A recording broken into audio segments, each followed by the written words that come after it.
They called him the Devil of Fort Winter, the rancher who wore gloves in summer and turned away every soul who came near. But Elena Price had nowhere left to run, and when she saw that handwritten notice seeking a wife with no questions asked, desperation drowned out fear. What she discovered beneath Rowan Braddock's buttoned coat would change everything she thought she knew about monsters, miracles, and the thin line between damnation and salvation. Stay with me until the end, and comment your city below so I can see how far this story travels across the world. The Texas sun beat down on Fort Winter like God's own hammer, turning the dusty main street into a shimmering ribbon of heat that made the buildings waver like mirages. Elena Price stood outside Murphy's General Store with 53 cents in her pocket, a carpet bag containing 2 dresses, and her mother's Bible, and absolutely nowhere to go. The stagecoach that had brought her here from Austin had already disappeared back down the road, leaving her stranded in this frontier town that looked like it had been carved from the desert itself and left to weather into something harder than the stone beneath it. She was 24 years old, orphaned 3 months ago when cholera took both her parents within a week of each other, and she'd spent every dollar she had just getting this far west. The boarding house in Austin had given her 1 week's grace before putting her belongings on the street. She'd answered an advertisement for a seamstress position in Fort Winter, only to arrive and discover the shop had burned down 2 weeks prior, and the owner had moved to California without bothering to inform anyone who might have been traveling to take the job. The store owner, a round-faced man named Murphy with kind eyes and calloused hands, had given her a dipper of water and a sympathetic look when she'd asked about other employment opportunities. "Times are hard, miss," he'd said, wiping down his counter with a rag that had seen better days. "Most folks out here are barely scraping by themselves. The saloon's always looking for girls, but—" He'd trailed off, his meaning clear enough in the apologetic set of his shoulders. Elena had thanked him and stepped back outside, her mind spinning through increasingly desperate options. She could try to work as a laundress, though most families did their own washing. She could offer herself as a governess, though frontier families rarely had money for such luxuries. She could— "Excuse me, miss." A woman's voice, soft and hesitant, made Elena turn. The speaker was perhaps 60 years old, with iron-gray hair pulled back in a severe bun and a face lined with the kind of worry that came from carrying other people's burdens. She wore a faded calico dress and an apron dusted with flour. "I couldn't help but overhear your conversation with Mr. Murphy. You're looking for work?" "Yes, ma'am." Elena straightened her spine, trying to project confidence she didn't feel. "I'm a capable seamstress, and I can read and write. I'm willing to work hard at whatever needs doing." The woman glanced over her shoulder, then stepped closer, lowering her voice. "There is one possibility, though I hesitate to mention it. You seem like a decent Christian woman, and I wouldn't want to send you toward—" She paused, seeming to struggle with how to continue. "Well, perhaps you should see for yourself." She gestured toward the store's community board, where various notices were pinned. Advertisements for cattle sales, reward posters for outlaws, announcements of church socials. Among them, written in a bold, angular hand on a piece of paper that looked like it had been torn from a ledger book, was a simple notice. "Seeking wife. Must be of good character. Will provide land, shelter, and protection. No questions asked. Inquiries to Rowan Braddock, Braddock Ranch, 5 miles north." Elena read it twice, her heart doing something complicated in her chest. A mail-order bride arrangement wasn't uncommon on the frontier. She'd heard of dozens of women who'd married men they'd never met, traveling west to build new lives. It was practical, if nothing else. A transaction that benefited both parties. "Mr. Braddock has had that notice up for 3 months," the older woman said quietly. "Not a single woman has responded. You should know why before you consider it." "Tell me," Elena said, though part of her wanted to clap her hands over her ears and walk away. But she had 53 cents and nowhere to sleep tonight. Pride was a luxury she could no longer afford. The woman, who introduced herself as Mrs. Hendricks, the baker's wife, glanced around again before speaking. "Rowan Braddock came to Fort Winter about 5 years ago, bought a big piece of land north of town and set up a cattle ranch. Keeps to himself mostly, comes into town maybe once a month for supplies. But there's something—" She paused, wringing her hands in her apron. "Something wrong about him, miss. He never takes off his coat, even in the middle of summer. wears gloves all the time, never shakes hands, never lets anyone touch him, and his eyes, she shuddered. There's a haunted look in them, like he's seen things that would drive a normal man mad. Perhaps he's just private, Elena offered, though her stomach had tightened into a knot. There's private, and then there's whatever Rowan Braddock is, Mrs. Hendricks said firmly. Last year, Sheriff Collins rode out to his ranch because some cattle had gone missing from a neighboring property. Braddock met him at the property line and told him to turn back. The sheriff insisted on searching the ranch. Whatever Braddock said to him, or showed him, some folks think, made the sheriff ride back to town white as a sheet and shaking like a leaf. He resigned his post the next week and moved his family to Colorado. Wouldn't speak a word about what happened out there. Elena felt the blood drain from her face. You think Mr. Braddock is dangerous? I think he's unnatural, Mrs. Hendricks said bluntly. I think there's a reason he never lets anyone close to him, and I think it's a reason no decent woman should investigate.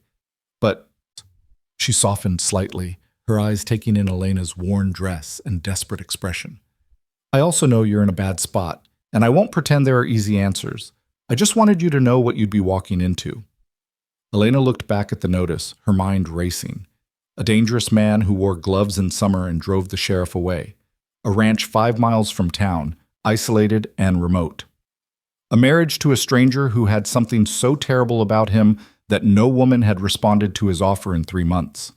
On the other hand, land, shelter, and protection. No questions asked about her own past, her own desperation, her own lack of options. How would I get to his ranch? She heard herself ask. Mrs. Hendricks sighed, the sound heavy with resignation and perhaps a touch of respect. There's a livery stable at the end of town.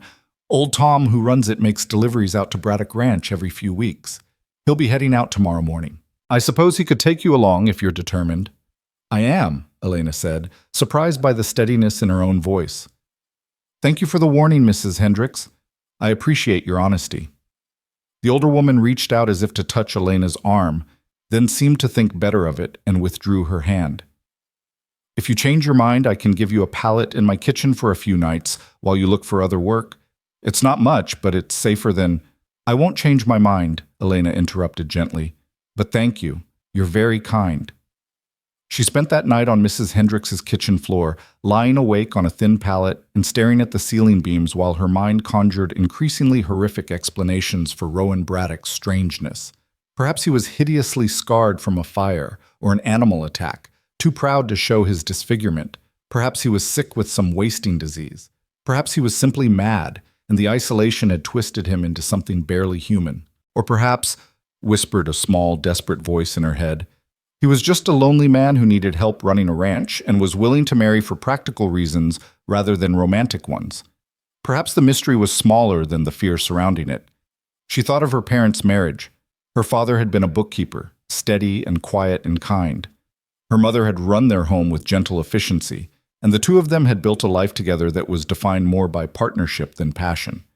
They had loved each other, certainly, but it had been the kind of love that grew from mutual respect and daily proximity, not from storybook romance. Perhaps that was all a marriage needed to be. Besides, what choice did she have?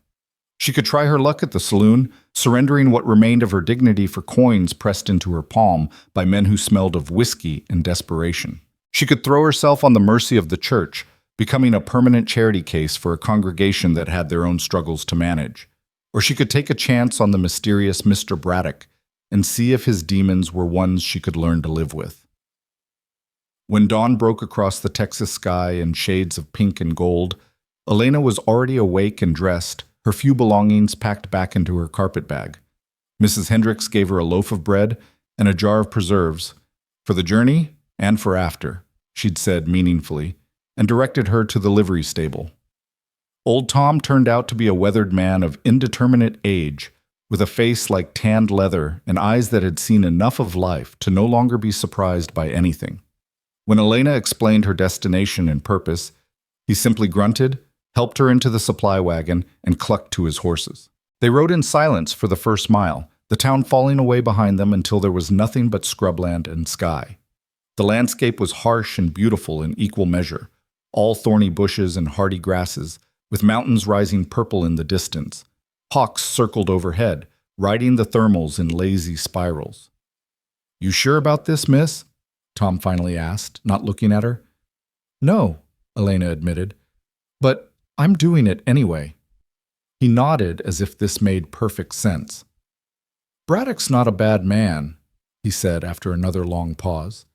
"Pays his bills on time, treats his horses well, keeps his land in good order, but he's—" Tom searched for words. "He's carrying something heavy, something that's eating him up from the inside. I've been making deliveries to his ranch for 5 years, and I've never once seen him without those gloves and that coat. Never seen him smile, never heard him laugh. Whatever happened to him before he came here, it broke something fundamental." "But he's not cruel?" Elena pressed. "He's not violent?" "Not that I've ever seen. Keeps to himself mostly. Works his land dawn to dusk, takes care of his cattle, doesn't bother anyone." Tom glanced at her sideways. "But that doesn't mean he's safe, miss. Sometimes the most dangerous folks are the ones who are trying real hard not to be dangerous. Like a wild animal that knows it's got rabies and holes up somewhere to die alone so it won't bite anyone." Elena wrapped her arms around herself despite the growing heat of the day. "Do you think I'm making a terrible mistake?" Tom was quiet for so long that she thought he might not answer. Then, "I think you're brave and desperate in equal measure, and that's either going to save you or destroy you. I can't tell you which." They lapsed back into silence, and Elena watched the landscape roll past while her heart hammered against her ribs. She'd made her choice. There was no going back now. Braddock Ranch appeared on the horizon like something from a fever dream, a sprawling collection of buildings that included a main house, a large barn, several outbuildings, and endless fencing that stretched toward the mountains. It was more prosperous than Elena had expected, well-maintained and substantial. Cattle grazed in distant pastures, and she could see a vegetable garden beside the house, the plants growing in neat, orderly rows. As Tom's wagon rolled up the long dirt drive, a man emerged from the barn. Even at a distance, Elena could see that he was tall, well over 6 feet, and built with the kind of lean muscle that came from hard physical labor. He wore dark trousers, heavy boots, and a long duster coat that hung to his knees despite the heat. His hands were covered in leather gloves. A wide-brimmed hat shadowed his face. Tom pulled the wagon to a stop in front of the house. "Afternoon, Braddock. Got your usual supplies in the back, plus a passenger." The man, Rowan Braddock, Elena's potential husband, approached slowly. As he drew near, Elena could finally see his face beneath the hat's brim, and her breath caught. He was younger than she'd expected, perhaps 30 or 31, with strong features that might have been handsome if they weren't carved into an expression of such profound wariness. His jaw was shadowed with stubble, and his eyes, dark blue, almost gray, held exactly the haunted quality Mrs. Hendricks had described. They were the eyes of someone who had seen too much and survived when perhaps they shouldn't have. Those eyes focused on Elena with an intensity that made her skin prickle. "You're here about the notice," he said. It wasn't a question. His voice was rough, as if he didn't use it often, but it carried clearly in the desert air. "I am." Elena lifted her chin, meeting his gaze directly. "I'm Elena Price. I've come to discuss your offer of marriage." Something flickered across Braddock's face, surprise, maybe, or disbelief. Up close, she could see tension in every line of his body, as if he were constantly braced for a blow that might come from any direction. "You sure about that?" he asked, echoing Tom's earlier question. "The town must have told you stories." "They told me you're dangerous and strange," Elena said bluntly. "They told me you drove the sheriff away and that you never take off your coat or gloves. They told me no decent woman should come out here." "They're right," Braddock said flatly. "You should go back to town." "I have nowhere to go back to," Elena replied, surprising herself with her honesty. "I'm alone in the world, Mr. Braddock. I have no family, no prospects, and less than $1 to my name. Your notice said you needed a wife and could provide shelter and protection. I need exactly what you're offering, so unless you're going to turn me away, I suggest we discuss terms." Braddock stared at her for a long moment, and Elena had the strange sensation of being evaluated by someone who understood desperation intimately. Then he turned to Tom. "Help her down and bring the supplies to the porch. I need to talk to Miss Price alone." Tom shot Elena a look that might have been concern or admiration, she couldn't tell which, but he helped her down from the wagon and began unloading crates and sacks. Braddock gestured toward the house. "We'll talk inside," he said, already walking toward the door without checking to see if she followed. Elena grabbed her carpet bag and hurried after him, her heart racing. The house's interior was surprisingly neat and well kept. A large main room with a stone fireplace, a kitchen area, and 2 doors that presumably led to bedrooms. The furniture was simple but well made, and everything had the slightly unlived-in quality of a space maintained by someone who doesn't quite feel at home in it. Braddock stood in the center of the room, still wearing his coat and gloves, and gestured toward one of the wooden chairs near the table. "Sit." Elena sat, placing her bag at her feet, and waited. Braddock didn't sit. Instead, he paced to the window and looked out at his land, his back to her. "I need you to understand what you'd be agreeing to," he said without preamble. "This wouldn't be a normal marriage. I need someone to help run the household, to handle the domestic work I don't have time for. In return, you'd have a home, food, protection, and half of whatever profit the ranch makes. But there are rules." "What rules?" Elena asked, her mouth dry. Braddock turned to face her, and the intensity of his gaze made her want to look away. "First, you never try to touch me. Not casually, not intentionally, not ever. I don't shake hands. I don't have physical contact with people. That's non-negotiable."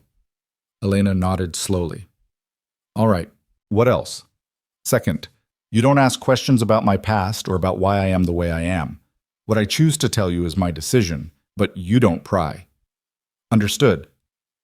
"Third, we'd have separate sleeping arrangements. I'll build an addition to the house, or I'll sleep in the barn. I can't share a bed with anyone." Elena felt heat rise to her cheeks at the implication. "Mr. Braddock, are you saying this would be a marriage in name only?" "I'm saying I can't be what most women want in a husband," Braddock said, his voice dropping to something almost painful to hear. "I can't give you children or affection or any of the normal things that come with marriage. All I can give you is security and a roof over your head. If that's not enough, then you should leave now, and I'll pay Tom to take you back to town." Elena sat very still, processing this. A marriage without intimacy, without touch, without the possibility of children or the kind of partnership her parents had shared. It should have horrified her. It should have sent her running back to the wagon. Instead, she found herself asking, "Why do you need a wife at all, if you want to live like a hermit?"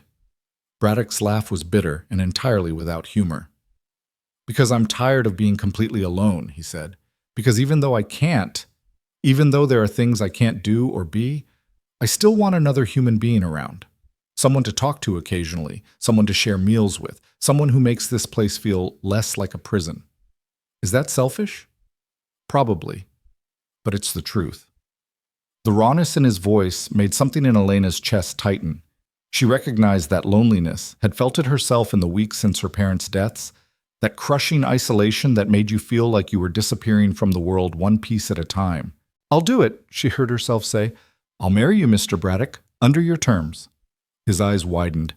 "You don't have to decide right now. Take a few days, think about—" "I don't need a few days," Elena interrupted.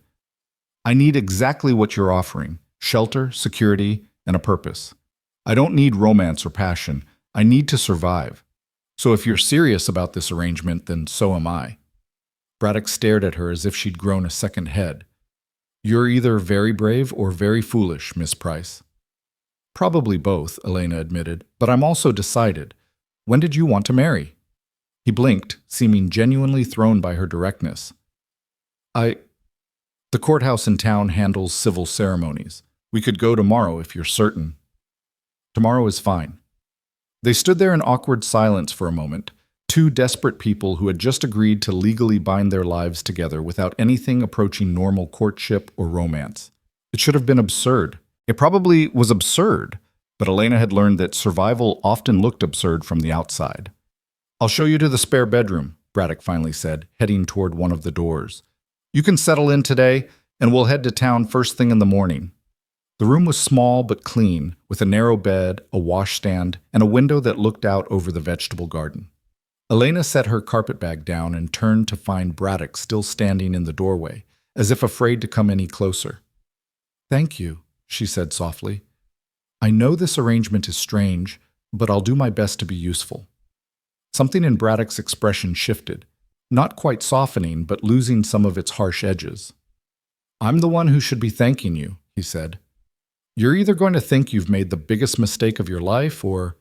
He trailed off, shaking his head. I'll leave you to get settled. Dinner's at sunset. He turned to leave, then paused. Without looking back at her, he said quietly, For what it's worth, Miss Price, I promise I'll never hurt you. Whatever else I am, I'm not cruel. And I won't let anyone else hurt you either. Then he was gone, his footsteps heavy on the wooden floor as he left the house entirely, probably heading back to whatever work he'd been doing when they arrived. Elena sank onto the bed and let out a shaky breath. She'd done it. She'd committed to marrying a man she'd met less than an hour ago, a man with secrets dark enough to scare away the sheriff, a man who couldn't or wouldn't touch another human being. Either she'd just saved her own life, or she'd walked willingly into a nightmare. Tomorrow, she would find out which. That evening, Elena sat across from Rowan Braddock at his kitchen table and ate a simple meal of beans, cornbread, and coffee. He'd cooked it himself, competently, if not elaborately, and had served her portion before taking his own seat as far from her as the table allowed. They ate in silence at first, the only sounds the scrape of spoons against tin plates and the whisper of wind against the house. Elena studied him covertly, noting the way he kept his gloves on even while eating, the careful way he held himself as if any relaxation might be dangerous. How long have you been running the ranch alone? She finally asked. 5 years, Braddock said, his voice rough from disuse. Built most of it myself. It's impressive. The land, the buildings, the cattle. You've done well. He shrugged, the gesture dismissive. It's something to do. Keeps me occupied. Elena hesitated, then ventured, You don't have to treat me like I'm made of glass, Mr. Braddock. I know the rules you laid out, and I'll respect them, but we're going to be living in the same house. We might as well learn to have a conversation. Braddock looked up at her, surprise flickering across his face again. Most people are afraid to talk to me. Most people haven't agreed to marry you, Elena pointed out. If I'm going to be your wife, even in the limited sense you've defined, then I need to be able to speak to you without you looking like you're waiting for me to run away screaming. The ghost of something that might have been a smile touched his lips, there and gone so quickly she almost missed it. Fair enough. What do you want to know? What do you do with your time besides work? I read, he said. I have books, and He paused, seeming to choose his words carefully. I've been teaching myself to control certain abilities, things I need to master. Elena's curiosity sharpened, but she remembered his second rule about not asking questions. Instead, she said, I like to read too. My father was a bookkeeper and he taught me to love books. What do you read? Everything, Braddock admitted. Philosophy, science, history, anything that helps me understand how the world works, how things fit together. They talked cautiously for another hour, trading basic information about their pasts, her childhood in Austin, her parents' deaths, his arrival in Texas 5 years ago. He didn't offer details about what came before that arrival, and Elena didn't push. When the sun began to set, painting the western sky in shades of orange and purple, Braddock stood. I'll sleep in the barn tonight, he said. You can have the house. Mr. Braddock, Rowan, he interrupted. If we're getting married tomorrow, you should probably call me Rowan. Rowan, Elena repeated, the name feeling strange on her tongue. You don't have to sleep in the barn. I won't bother you if you want to stay in your own room. I know, he said quietly. But I need space sometimes. The barn's comfortable enough. I'll see you at dawn. He left before she could protest further, disappearing into the gathering darkness. Elena cleaned up the dinner dishes, exploring the kitchen and taking stock of what supplies the household had. Tomorrow would bring a wedding and a permanent commitment to this strange new life. She should have been terrified. Instead, she felt something that might have been cautious hope. Perhaps they could make this work after all. The courthouse in Fort Winter was a squat adobe building that looked like it had been built to withstand both desert storms and the weight of frontier justice. Elena stood on its steps at 8 o'clock the following morning, her best dress, a simple gray cotton that had belonged to her mother, smoothed down as much as possible after its time in the carpet bag. Beside her, Rowan Braddock stood rigid in his long coat and gloves, his hat pulled low over his eyes, looking like a man attending a funeral rather than his own wedding. Judge Morrison, a portly man with magnificent white whiskers and kind eyes, had agreed to perform the ceremony with minimal fuss. He'd seen enough frontier marriages to know better than to ask uncomfortable questions about why the groom wore gloves indoors, or why the bride and groom stood 3 feet apart from each other. "Do you, Rowan Braddock, take this woman to be your lawfully wedded wife?" Morrison asked, his voice carrying the practiced rhythm of a man who'd performed this ceremony dozens of times. "I do," Rowan said, his voice steady despite the tension Elena could see in his shoulders. "And do you, Elena Price, take this man to be your lawfully wedded husband?" Elena looked at Rowan, this strange, haunted man who had offered her salvation in exchange for nothing more than companionship and discretion. "I do." "Then by the power vested in me by the state of Texas, I pronounce you man and wife." Morrison closed his book and smiled at them. "You may kiss the bride." The silence that followed was excruciating. Rowan went absolutely still, and Elena saw something like panic flash across his face before he mastered it. "We'll skip that part," she said quickly, saving them both. "Thank you, Judge Morrison." The judge's eyebrows rose slightly, but he simply nodded and handed Rowan the marriage certificate. "Congratulations to you both. May you find happiness together." They signed the register, Rowan's handwriting bold and angular, Elena's more delicate, and walked back out into the morning sunlight as husband and wife. Tom was waiting with the wagon to take them back to the ranch, and Mrs. Hendricks stood nearby with a basket. "I baked you a wedding cake," the older woman said, pressing the basket into Elena's hands. Her eyes were sad and worried. I hope you'll be happy, dear." "Thank you," Elena said, meaning it. "Your kindness has meant more than you know." The ride back to the ranch was even quieter than the ride into town had been. Tom kept his eyes on the road. Rowan stared at the horizon as if it held answers he desperately needed, and Elena clutched the basket of wedding cake and wondered what exactly she'd just done. When they arrived back at the ranch, Rowan helped unload the few supplies they'd purchased in town, carefully avoiding any possibility of his hands touching Elena's, and then stood awkwardly in the yard as if unsure what to do next. "I should get back to work," he finally said. "The cattle need checking, and there's fence that needs mending in the north pasture." "All right," Elena replied. "I'll start getting familiar with the house, figure out what needs doing." Rowan nodded and turned toward the barn, then paused. "Elena," he said, her name sounding strange in his rough voice. "Thank you for going through with this. I know I'm asking a lot." "We're asking a lot of each other," Elena corrected gently. "But we'll figure it out." He looked like he wanted to say something more, but instead he just nodded again and walked away, his long coat swirling around his legs. Elena watched him disappear into the barn and then carried the basket into the house that was now, legally speaking, her home. Over the following days, they developed a careful rhythm. Rowan rose before dawn and worked the ranch until exhaustion drove him to stop, mending fences, tending cattle, maintaining buildings, doing the endless labor that kept a property this size running.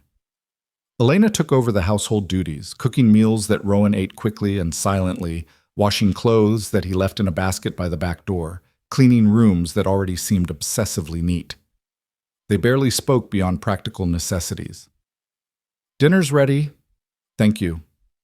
"I'm going to town for supplies tomorrow." "I'll make a list." The house felt less like a home and more like a way station where two strangers happened to sleep under the same roof. Elena tried not to feel hurt by the distance. This was what she'd agreed to, after all. But there was something profoundly lonely about living with another person who kept himself so completely walled off. At least when she'd been alone in Austin, her solitude had been honest. This was a different kind of isolation, the kind that came from being near someone who refused to be reached. She learned Rowan's patterns through observation. He never removed his coat or gloves, even when working in the brutal Texas heat. He avoided being indoors during the day when possible, as if the walls pressed too close. He rarely slept more than a few hours, and when he did, it was in the barn, not the house. Sometimes she'd hear him moving around in the middle of the night, pacing, restless, like something caged. 3 weeks into their marriage, Elena woke to the sound of breaking glass.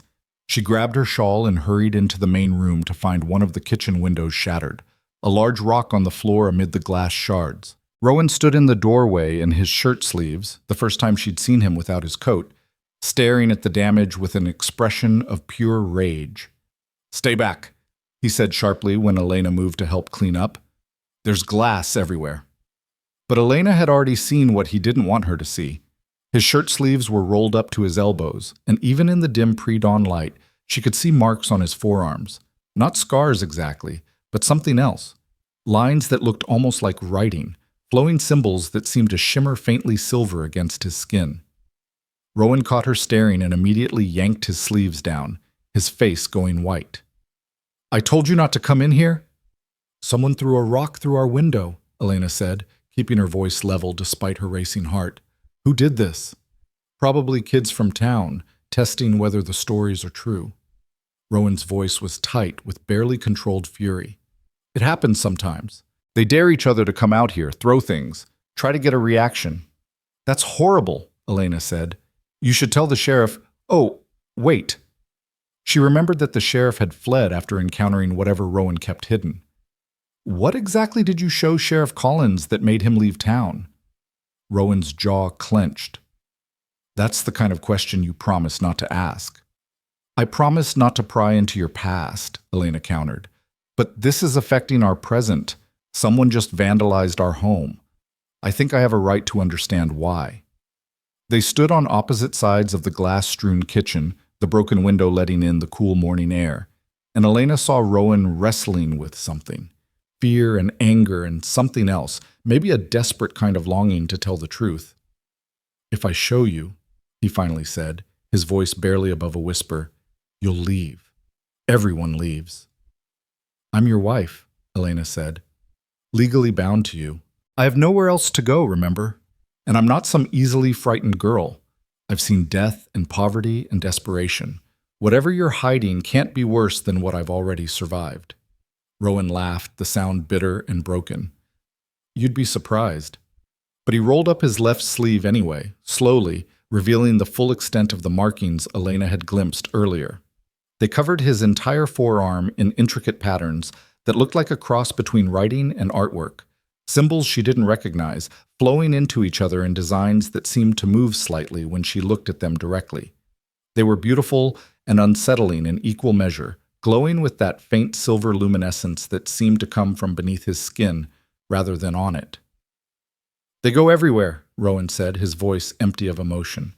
"My arms, my chest, my back, my legs. Every inch of me marked with symbols I didn't choose and don't fully understand." Elena stepped closer, carefully avoiding the broken glass, drawn by horrified fascination. "How did this happen?" 6 years ago, I was working on a cattle drive in northern Mexico," Rowan said, staring at his own arm as if it belonged to someone else. "We got separated from the main group during a storm, and I took shelter in what I thought was an abandoned mission. It wasn't abandoned. There was a sect there, people who practiced old magic, the kind that predates Christianity in that region.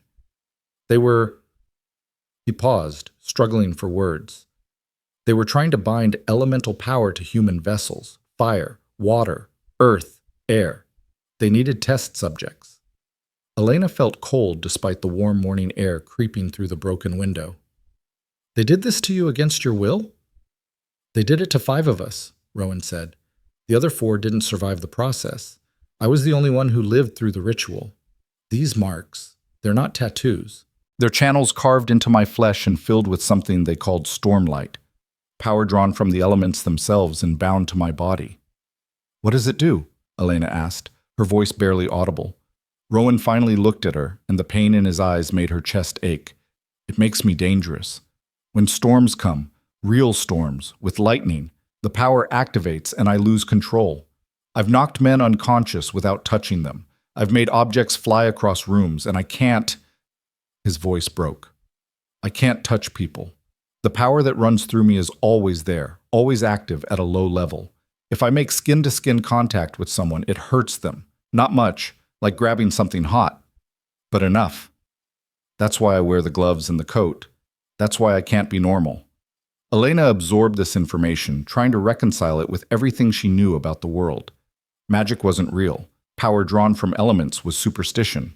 But the marks on Rowan's arms were undeniably real, glowing faintly in the growing dawn light, and the conviction in his voice was absolute. "Show me," she said. "What?" "Show me what you can do. Prove it to me." Rowan shook his head violently. "No, I told you I hurt people. I'm not demonstrating this on you." "Then demonstrate it on something else," Elena insisted. "If you want me to understand, truly understand, then show me." Rowan stared at her for a long moment, then walked to the kitchen table.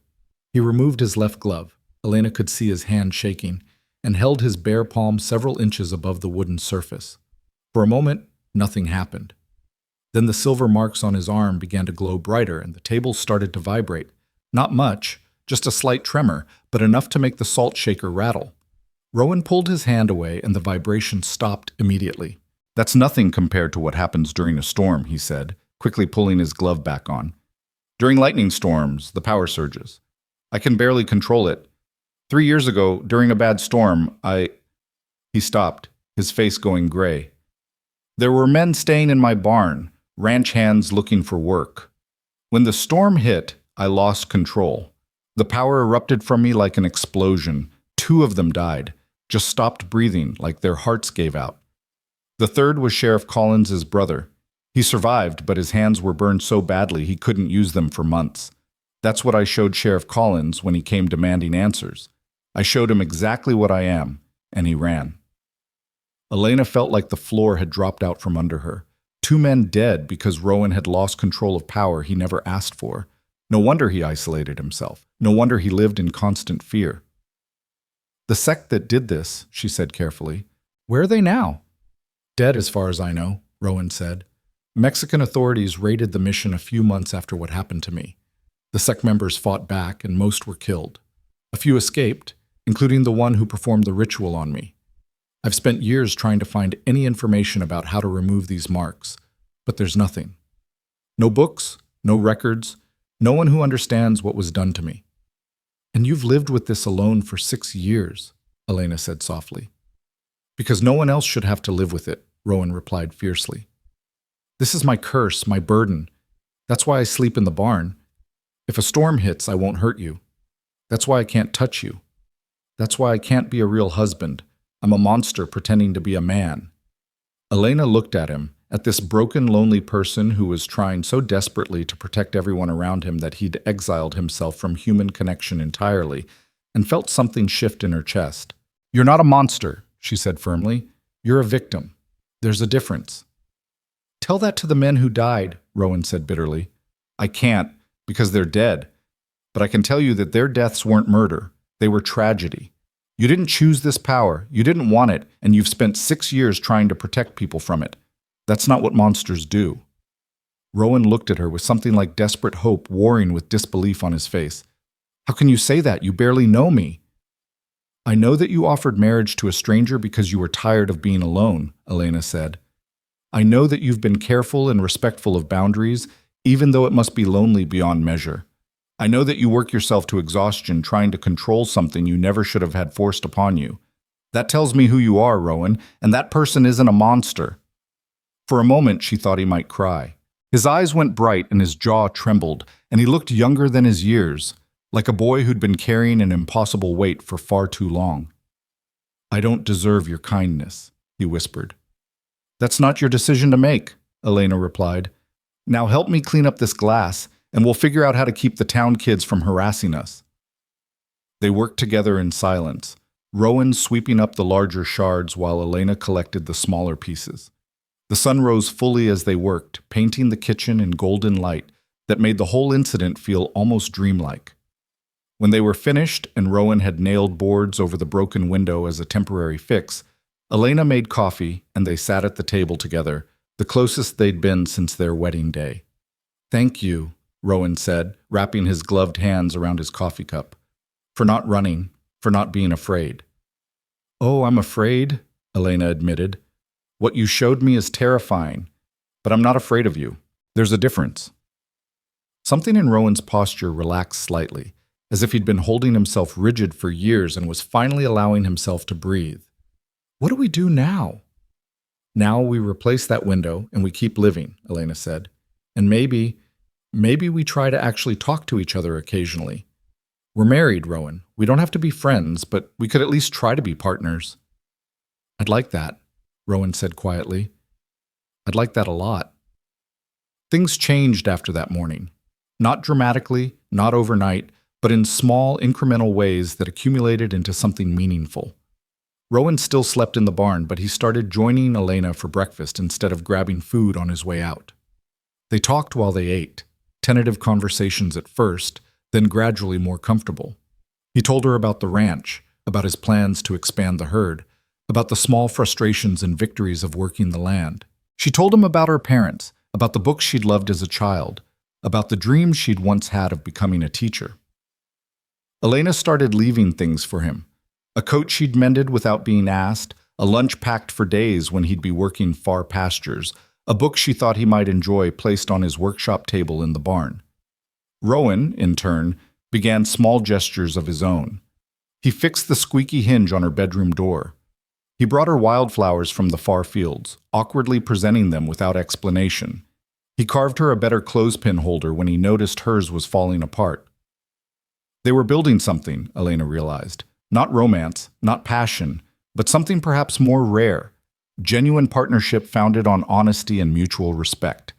They were two damaged people learning to exist in the same space without hurting each other, and there was a quiet beauty in that. 6 weeks after their wedding, Elena was hanging laundry when she heard hoofbeats approaching.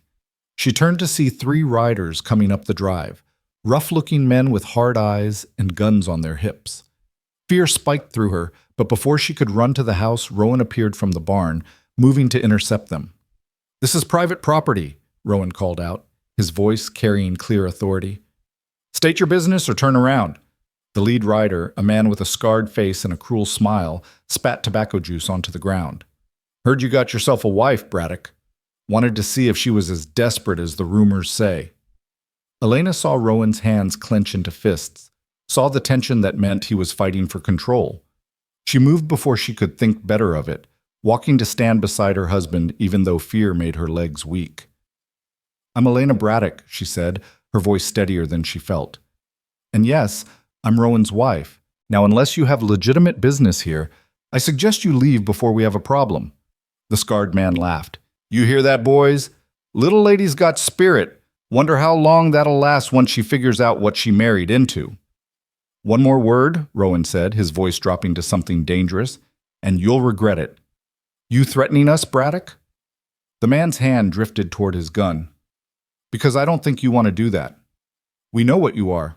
We know about Mexico. Be a shame if word got out that there's a killer living among decent folks." Elena felt Rowan go absolutely rigid beside her. The air itself seemed to change, taking on a quality she couldn't name, like the pressure before a storm. The marks beneath his clothes must be glowing, she realized. He was losing control. "Rowan," she said quietly, urgently. "Don't. They're not worth it." "Listen to your wife," the scarred man taunted. "Keep your devil tricks to yourself." But Elena saw what the riders didn't. Clouds gathering on the horizon, dark and heavy with rain. A storm was coming, and if it arrived while Rowan was already agitated, while he was already fighting for control, the results could be catastrophic. "Get off our land," she said, putting every ounce of authority she could muster into her voice. "Right now, or I'll ride to town and tell everyone there that you were harassing a married woman on her own property. I don't care what rumors you've heard about my husband. Harassment is harassment, and I have witnesses." She gestured vaguely toward the barn, bluffing about whether anyone else was present. The scarred man's eyes narrowed, but apparently Elena's threat carried weight. He sneered at them both, but he wheeled his horse around. "This ain't over, Braddock. Sooner or later, folks are going to want answers about what you really are."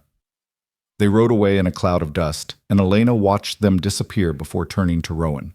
He was shaking, his breathing ragged, and she could see silver light flickering beneath his shirt. "Inside," she said. "Now, before the storm hits." Rowan let her guide him to the house, which was remarkable in itself. He never let anyone this close, never accepted help. But he was clearly losing the battle for control, and when thunder rumbled in the distance, he made a sound of pure pain. "You need to leave," he gasped as they reached the house. "Get to town. Stay with Mrs. Hendricks. This is going to be bad." "I'm not leaving you," Elena said firmly. She'd seen enough now to understand what was coming, Rowan writhing in agony while power he couldn't control surged through him, alone and terrified in his own barn. "Tell me what to do. Tell me how to help." "You can't," Rowan said, but his voice was weakening. "No one can. Just stay away from me." The storm rolled in fast, the way desert storms did, bringing wind that howled around the house and rain that lashed against the windows. Lightning cracked across the sky, and Rowan collapsed to his knees with a cry of agony. Elena watched in horror as the marks on his arms began glowing through his shirt, bright silver light that pulsed with each lightning strike. "Rowan," she said helplessly, wanting to touch him, to comfort him, but knowing she couldn't. The air around him was practically crackling with energy now, and she could feel the hair on her arms standing on end. "Get back," Rowan groaned, curling in on himself. "Please, Elena, I don't want to hurt you." But watching him suffer alone felt impossible. They'd built something together over these weeks. Not love, maybe, but trust. Partnership. The beginning of genuine care. She couldn't just stand here and do nothing. Lightning struck somewhere close, probably one of the fence posts, and Rowan screamed. The silver marks were blazing now, visible even through his clothes, and objects around the room started to shake. A tin cup flew off the table and clattered against the wall. The windows rattled in their frames. Elena made a decision that was either very brave or very stupid. She dropped to her knees beside Rowan, not touching him, but close enough that he could feel her presence, and started talking. "Listen to my voice," she said, making her tone as calm and steady as possible even though her heart was racing. "You're not in Mexico. You're home. You're safe. This storm will pass, just like all the others have. You've survived this before, Rowan. You can survive it again." "Can't," he gasped. "Too strong. Going to lose control." "No," Elena said firmly. "No, you're not. Because I'm here, and I'm not going to let you. You're stronger than this power, Rowan. You've been fighting it for 6 years, and you're still fighting. Don't stop now." She kept talking, kept her voice steady, kept herself present without touching. And slowly, so slowly, she saw Rowan's breathing begin to even out. The silver glow didn't fade, but it stopped growing brighter. The shaking objects settled. He was still clearly in pain, still struggling, but he wasn't losing control. "That's it," Elena encouraged. "You're doing it. Stay with me. Focus on my voice, not the storm." Thunder crashed overhead, and Rowan flinched but didn't scream. His hands were braced against the floor, gloved fingers digging into the wood, and Elena could see him fighting with everything he had to stay present, stay controlled. "Tell me about the ranch," she said, grasping for anything that might help. "Tell me about your plans for the cattle." "What?" Rowan's voice was strangled. "Your plans," Elena repeated. "You said you wanted to expand the herd. Tell me how you're going to do it." For a moment she thought he wouldn't be able to answer, that the pain was too great. But then, haltingly, he started talking. His voice was rough and broken, but he described his breeding plans, the pastures he wanted to improve, the fence repairs that needed doing. And as he talked, as he focused on something concrete and familiar, Elena watched the silver glow begin to fade. The storm raged for another hour, but Rowan made it through without losing control. By the time the lightning passed and the rain softened to a gentle patter, he was exhausted and shaking but coherent. He looked up at Elena with something like awe. "You stayed," he said. "Why did you stay?" "Because you're my husband," Elena said simply. "And because no one should have to face their demons alone." Rowan's eyes were bright with unshed tears. "I could have killed you." "But you didn't. You stayed in control because you're stronger than you believe." Elena sat back on her heels, giving him space. "How do you feel?" "Like I've been trampled by horses," Rowan admitted. "But I'm all right. Because you were here. I've never When storms hit, I always lose control completely, but you somehow helped me stay present. Maybe you just needed someone to anchor you, Elena suggested. Someone to remind you who you are when the power tries to make you forget. They sat there on the floor together as the storm moved on, not touching, but closer than they'd ever been. And Elena realized that their strange marriage was becoming something neither of them had expected, a genuine connection forged in honesty and sustained by mutual need. "Thank you," Rowan said finally. "I don't have words for what you just did, but thank you." "We're partners," Elena replied. "That's what you do for your partner." Something in Rowan's expression shifted, softened in a way she'd never seen before. "Elena," he said hesitantly, Would you stay in this house tonight? Not in my room, but just here? I don't want to be alone." It was the first time he'd ever asked for her presence instead of maintaining distance. Elena felt warmth bloom in her chest. "Of course," she said. "I'll stay." That night, Rowan slept on the floor near the fireplace while Elena stayed in her bedroom with the door open. It wasn't much. They were still in separate spaces, still maintaining boundaries, but it felt like a beginning. The beginning of trust becoming something deeper, loneliness transforming into companionship. Neither of them could have known that this was just the calm before a different kind of storm, one that would bring revelations about Rowan's past and force them both to confront questions about what it meant to be human, to be powerful, and to choose love in a world that feared what it didn't understand. But for now, in the quiet after the storm, two people who had married as strangers rested easier knowing they weren't completely alone anymore. The weeks following that storm marked a subtle but undeniable shift in the rhythm of their lives. Rowan still maintained his boundaries, still wore his coat and gloves like armor against the world, but there was a softness to him now that hadn't existed before. He smiled occasionally, rare, fleeting expressions that transformed his haunted face into something almost boyish. He laughed once when Elena told him a story about her father's disastrous attempt to learn horseback riding, and the sound was so unexpected and genuine that they'd both fallen silent afterward, surprised by the normalcy of it. Elena found herself watching him more openly now, no longer pretending disinterest. She noticed how he moved with unconscious grace despite his size, how his hands were surprisingly gentle when working with the horses, how he sometimes stood at the edge of his property at sunset and stared toward the mountains as if searching for something he'd lost. She noticed, too, the nights when he couldn't sleep, when she'd hear him pacing in the barn or working by lamplight into the small hours, driven by demons she was only beginning to understand. 2 months after their wedding, on a brutally hot afternoon in late August, Elena was preparing dinner when Rowan came through the door moving stiffly, his face pale beneath its tan. She looked up from the potatoes she was peeling and immediately set down her knife. "What happened?" she asked, taking in the way he was favoring his left side. "Nothing," Rowan said, but his voice was tight with pain. "Just a fence post that fell the wrong way. I'm fine." "You're not fine. You can barely stand up straight." Elena wiped her hands on her apron and moved toward him. "Let me see." "No," Rowan said sharply, backing away. "It's just bruised. I'll be all right by morning." But when he tried to remove his coat, he sucked in a sharp breath and couldn't complete the motion. Elena watched him struggle for a moment, watched pride war with practicality on his face, and then made a decision. "Sit down," she said in a tone that brooked no argument. "Right now, Rowan, if you've cracked a rib or done serious damage, you need to know. And since you won't let a doctor near you, for obvious reasons, I'm the only option you have." Rowan looked like he wanted to argue, but another wave of pain must have convinced him because he slowly lowered himself into one of the kitchen chairs. "You can't touch me," he reminded her.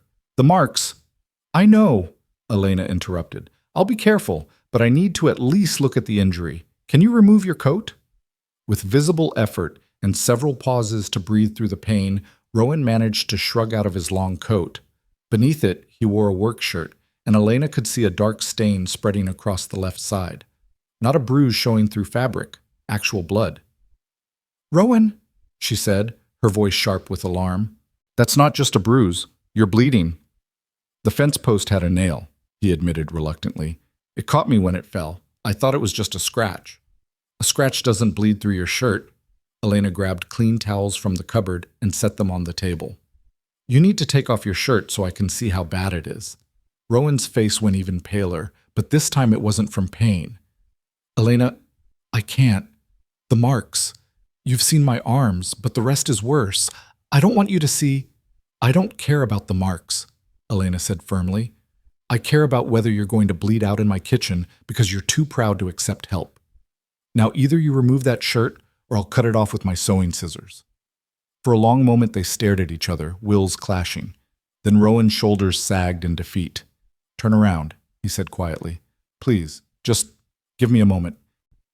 Elena turned to face the window, giving him privacy, and heard the rustle of fabric as he removed his shirt.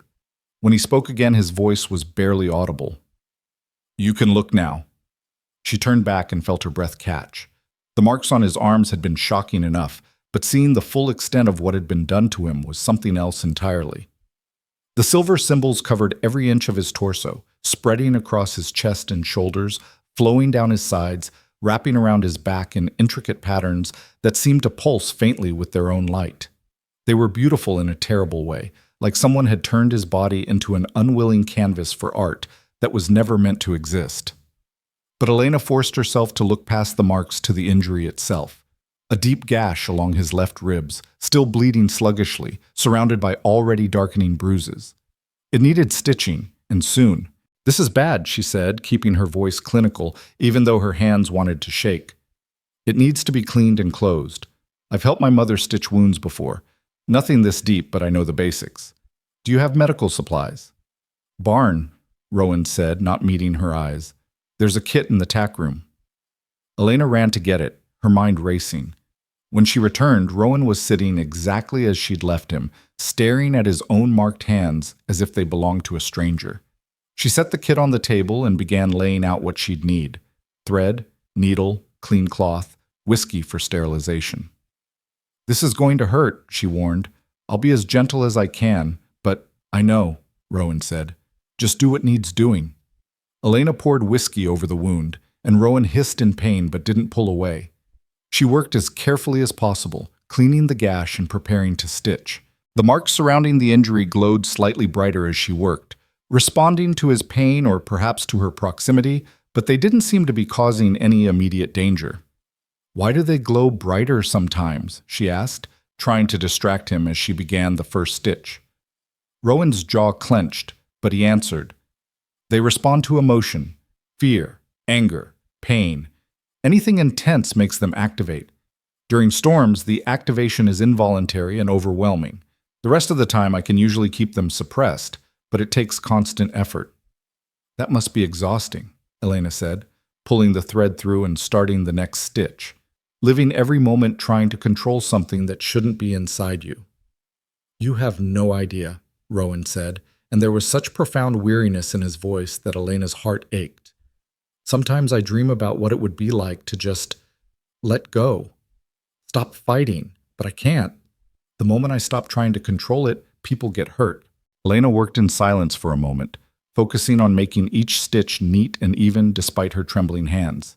She was acutely aware of how close she was to him, close enough to feel the heat radiating from his marked skin, close enough to see the way the silver patterns seemed to flow like water beneath the surface, close enough to touch, if she dared. Have you ever tried to understand the marks? She asked. To learn what they say or mean? They're not any language I recognize, Rowan replied. I've looked through every book I could find on ancient languages, tribal symbols, religious iconography. Nothing matches. It's like whoever carved these into me invented their own system, or drew from something so old it's been forgotten. The sect members who survived, Elena said carefully, starting another stitch. Did you ever try to find them? To force them to explain? Rowan was quiet for so long that Elena thought he wouldn't answer. When he finally spoke, his voice was hollow. I spent 2 years tracking down every lead, chasing every rumor. Found one of them in a village near Guatemala. He laughed when he saw me, said I should feel honored to be chosen as a vessel for divine power. When I demanded he remove the marks, he said it was impossible, that the ritual binds the power to the soul, not just the body. Removing the marks would mean removing my life along with them. Elena's hands stilled. That can't be true. There has to be a way. Maybe, Rowan said, but I never got to ask him anything else. The villagers found out what he was, what his sect had done.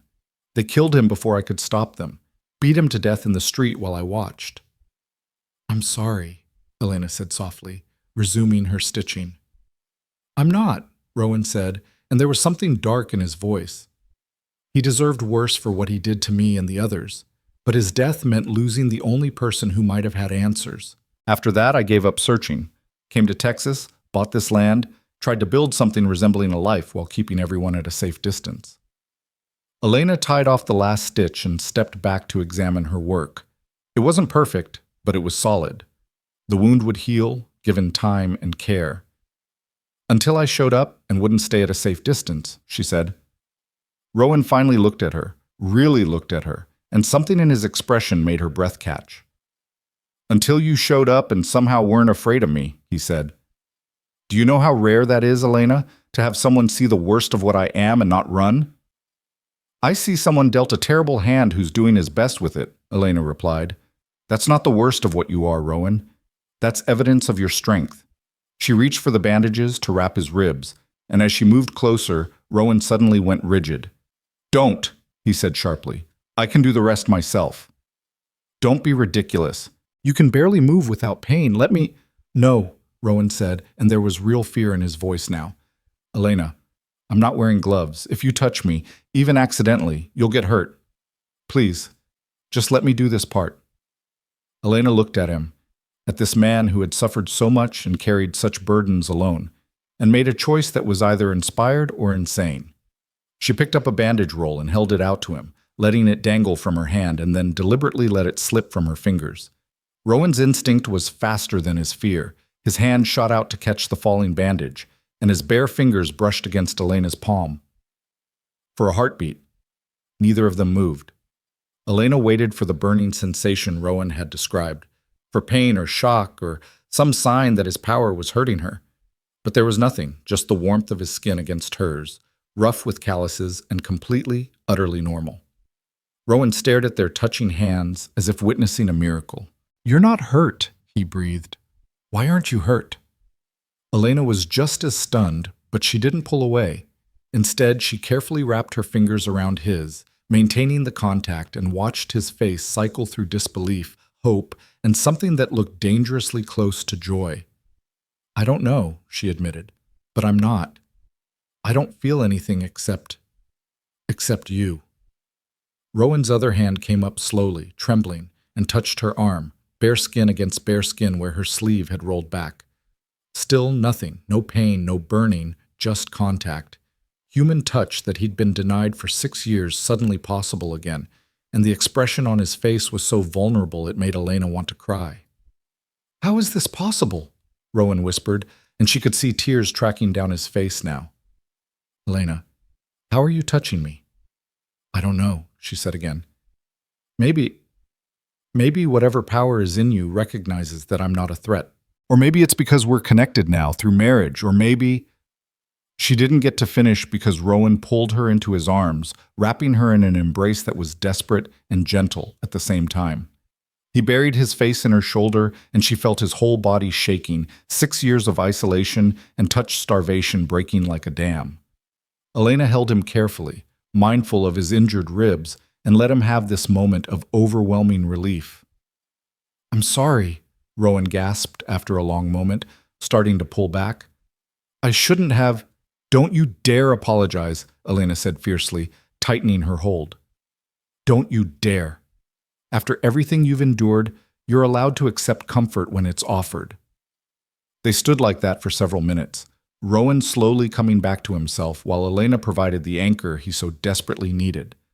When he finally pulled back, his eyes were red but clearer than she'd ever seen them. Thank you, he said hoarsely. I don't have words for what this means. To be able to touch someone without hurting them. To touch you. Elena felt heat rise to her cheeks at the way he said you, with such profound gratitude and something else she wasn't ready to name. We should finish bandaging your ribs, she said, trying to ground them both back in practicality. And you need to rest. That injury is serious. Rowan nodded, but he was looking at his hands like they were new to him, flexing his fingers and staring at the marks that covered them. 6 years, he said wonderingly. 6 years of not being able to touch anyone. And suddenly, with you, it's possible. There has to be a reason. Maybe the reason doesn't matter as much as the fact itself, Elena suggested, carefully wrapping the bandage around his torso.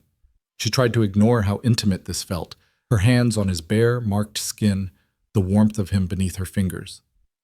Maybe sometimes miracles happen without explanations.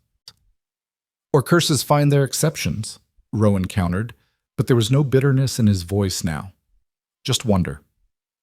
They finished the bandaging in silence, and Elena helped Rowan into a clean shirt, the marks still visible in flashes as the fabric moved over them. He was exhausted from the injury and the emotional weight of what had just happened, and Elena insisted he rest on the settee in the main room rather than trying to make it to the barn. "Stay," he said as she turned to leave him to sleep. "Please, just sit with me for a while." So Elena pulled a chair close and sat, and Rowan reached out to take her hand, marveling at the simple act of holding someone's hand without gloves between them, and fell asleep like that. Elena watched him rest, his face finally peaceful, and tried to process what had happened. The marks on his body held power that hurt others, but somehow didn't hurt her. It was impossible, illogical, and yet undeniably real. She thought about what Rowan had said, that the ritual bound power to the soul. Perhaps that meant the power itself had some kind of consciousness or instinct. Perhaps it could distinguish between threat and safety, between stranger and what? Wife? Partner? Something more? Elena didn't know, but as she sat there holding the hand of the man she'd married out of desperation and necessity, she realized their arrangement had transformed into something neither of them had anticipated. This wasn't just a practical marriage anymore. This was two people genuinely beginning to care for each other, building connection in the spaces between loneliness and hope. She fell asleep in the chair, their hands still joined, and when she woke several hours later to find Rowan watching her with an expression of such tender gratitude, she knew with absolute certainty that their lives had just become infinitely more complicated. Over the following days, they explored this new possibility with the tentative wonder of children discovering something precious. Rowan could touch Elena's hand, her arm, her shoulder. Any contact they tested resulted in nothing but normal human warmth. It was only with Elena, they discovered. When old Tom came by with supplies and Rowan forgot himself enough to help unload without gloves, the old man yelped and pulled back from even the briefest contact, complaining of a sharp burning sensation. "It's specifically you," Rowan said that evening as they sat together after dinner, his bare hand resting on the table next to hers. Not quite touching, but close enough that she could feel the warmth radiating from his skin. "No one else. Just you." "Does that frighten you?" Elena asked. Rowan considered the question seriously. "It should," he admitted. "It's another variable in a situation I don't understand and can't control. But honestly, it feels more like hope than fear. Like maybe I'm not completely cursed. Like maybe there's a reason you came to this ranch when you did." "Fate," Elena suggested with a small smile. "I don't know if I believe in fate," Rowan said, "but I believe in you. In this, whatever this is becoming." Elena felt something flutter in her chest at those words. Their marriage had started as a transaction, but somewhere along the way it had become something real. She cared about this damaged, complicated man who was trying so hard to be more than his worst moments. She cared about his pain and his hope, and the way he looked at her like she was the first good thing that had happened to him in years. "I believe in it too," she said quietly, and finally closed the small distance between their hands, linking her fingers with his. They sat like that as the sun set, two people learning to trust in impossible things. But the world had a way of intruding on private miracles, and 3 weeks later, that intrusion came in the form of hoofbeats and official voices demanding attention. Elena was collecting eggs from the chicken coop when she heard the riders approaching. Multiple horses, moving fast, and when she straightened to look, her heart sank. 6 men, all armed, led by a 7th wearing a badge that caught the afternoon light, a federal marshal, and behind him, men who had the hard look of either deputies or hired guns. Rowan emerged from the barn, and Elena saw him assess the situation in an instant. His face went carefully blank, but she could see tension locking his shoulders, could see the way his hands, bare now when they were alone on the property, clenched into fists. "Rowan Braddock?" the marshal called out, his voice carrying clear authority. He was a lean man with gray hair and cold eyes, someone who'd spent a lifetime enforcing laws in hard places. "That's me," Rowan said, positioning himself between the riders and Elena. "What's this about?" The marshal dismounted, his men following suit, creating a semicircle that was clearly designed to intimidate. "I'm Federal Marshal Davis Warren. I have a warrant for your arrest in connection with the deaths of 2 men near Chihuahua, Mexico, in 1872. Elena felt the blood drain from her face.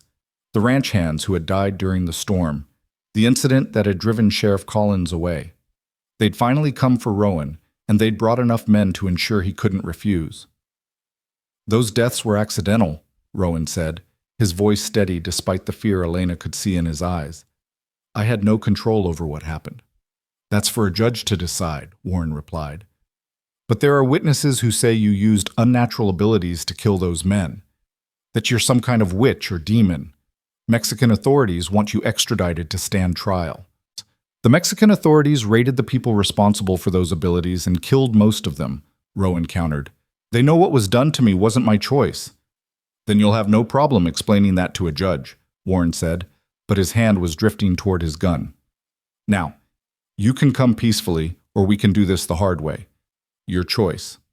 Elena saw Rowan's jaw clench, saw the silver marks on his arms beginning to glow beneath his shirt.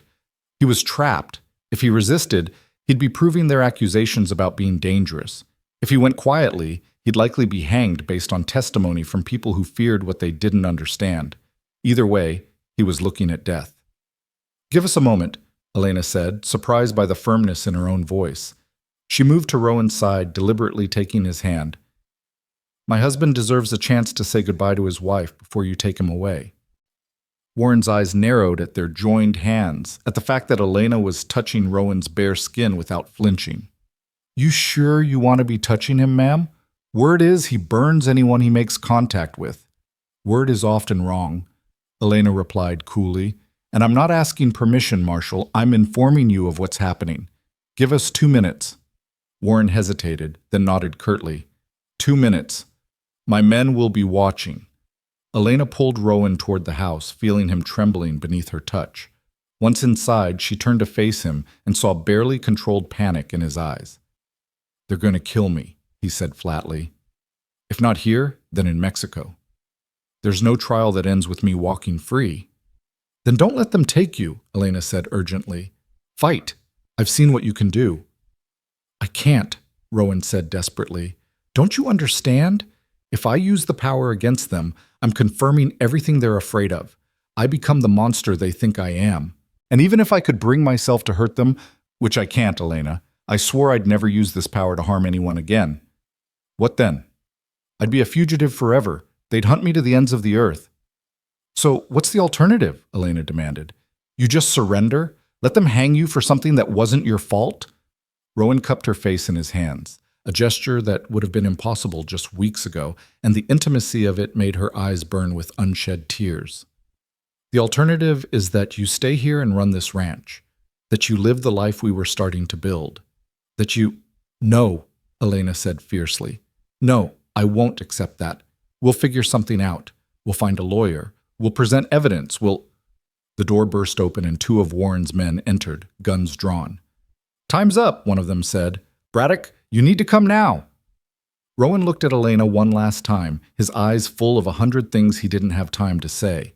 Then he turned to face the deputies. "I'm coming. Don't point those guns at my wife." They walked outside to where Warren and the rest of the men waited. The marshal had handcuffs ready, heavy iron that looked like they'd been designed for dangerous prisoners. And as he approached Rowan, Elena saw her husband's whole body tense. "Those won't be necessary," Rowan said. "I'm not resisting." "Can't take that chance," Warren replied, reaching for Rowan's wrists. The moment the iron touched Rowan's skin, everything went wrong. The marks on his arms blazed suddenly brilliant, light pouring through his shirt like lightning contained in flesh. Rowan screamed, not in anger but in agony, and the power that he'd been suppressing for weeks erupted outward in a wave of invisible force. The deputies were thrown backward as if struck by a massive hand. Horses reared and screamed. Warren was knocked flat on his back, the handcuffs clattering from his grip. And Rowan stood at the center of it all, his body lit from within with silver fire, clearly fighting for control but losing the battle. "Stop!" Elena shouted, running toward him even though everyone else was scrambling away. "Rowan, stop! You're doing exactly what they want you to do." But Rowan couldn't hear her over the roar of power in his own ears. The marks were fully activated now, responding to his fear and pain, and Elena could see objects around the yard beginning to levitate. Fence posts pulling from the ground, tools floating from the barn, even small stones rising into the air like the property itself was defying gravity. Warren's men had drawn their guns, and Elena saw with horror that they were aiming at Rowan. They were going to shoot him, would claim self-defense, and there would be no trial at all. "No!" Elena threw herself in front of Rowan, spreading her arms wide to shield him. "Don't shoot! He's not trying to hurt anyone. The power is reacting to the iron. It's the metal that's triggering this." "Get out of the way, ma'am," Warren shouted, scrambling to his feet. "That thing is dangerous." "He's not a thing, he's a person," Elena shouted back. "And he's my husband. I won't let you murder him because you're too ignorant to understand what was done to him." Behind her, she could feel Rowan struggling, could hear him gasping for air as he fought to suppress the power that wanted to destroy everything around him. She turned to look at him and saw agony written across every line of his face. The silver light was so bright now it was painful to look at directly, and she could feel heat radiating from his body. "Listen to me," she said urgently, taking his face in her hands the way he'd done for her earlier. His skin was burning hot but didn't hurt her, never hurt her, and she used that connection to try to reach him. "Rowan, come back to me. Find control. You've done it before during storms. You can do it now." "Can't," Rowan gasped, his eyes wild and unfocused. "Too much. The iron, it amplifies everything. I'm going to kill them." "No, you're not," Elena said firmly. "Because I'm right here, and I'm not letting you. You're not a killer, Rowan Braddock. You're a good man dealt a terrible fate. Now prove it. Show them that you're stronger than this power." For a moment she thought it was too late, that he was too far gone. But then Rowan's eyes focused on her face, really focused, and she saw him grabbing onto her presence like a lifeline. The blazing silver light began to dim. The floating objects started to sink back to earth. The pressure in the air that had been building toward explosion slowly released. It took several minutes where Elena held Rowan's face and kept talking to him in a low, steady voice, reminding him who he was and where he was. Gradually, painstakingly, he pulled the power back under control. The marks still glowed beneath his clothes, but the light was fading, returning to the suppressed state he normally maintained. When Rowan finally sagged forward, exhausted, Elena caught him and held him upright. She turned to face Warren and his men, all of whom looked pale and shaken. "You see?" she said, her voice ringing with challenge. "He could have killed all of you. The power wanted to. But he didn't let it, because he's not the monster you think he is." Warren stood slowly, his hand still on his gun, clearly not sure whether to be impressed or terrified. "That just proves he's dangerous," he said.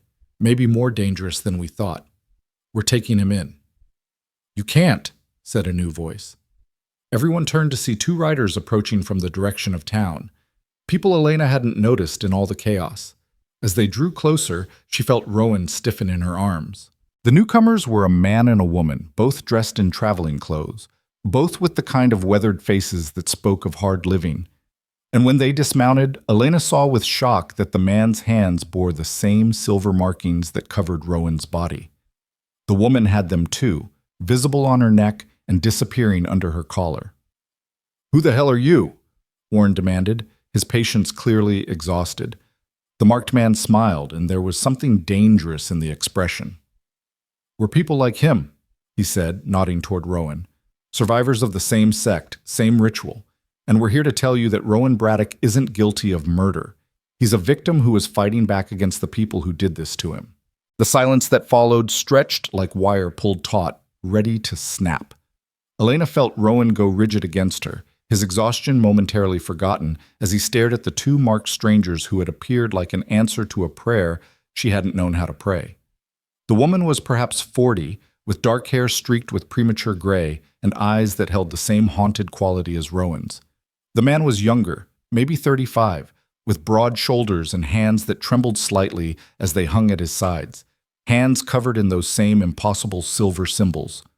Marshal Warren recovered first, his hand tightening on his gun even as confusion clouded his features. "I don't care who you claim to be," he said, his voice hard.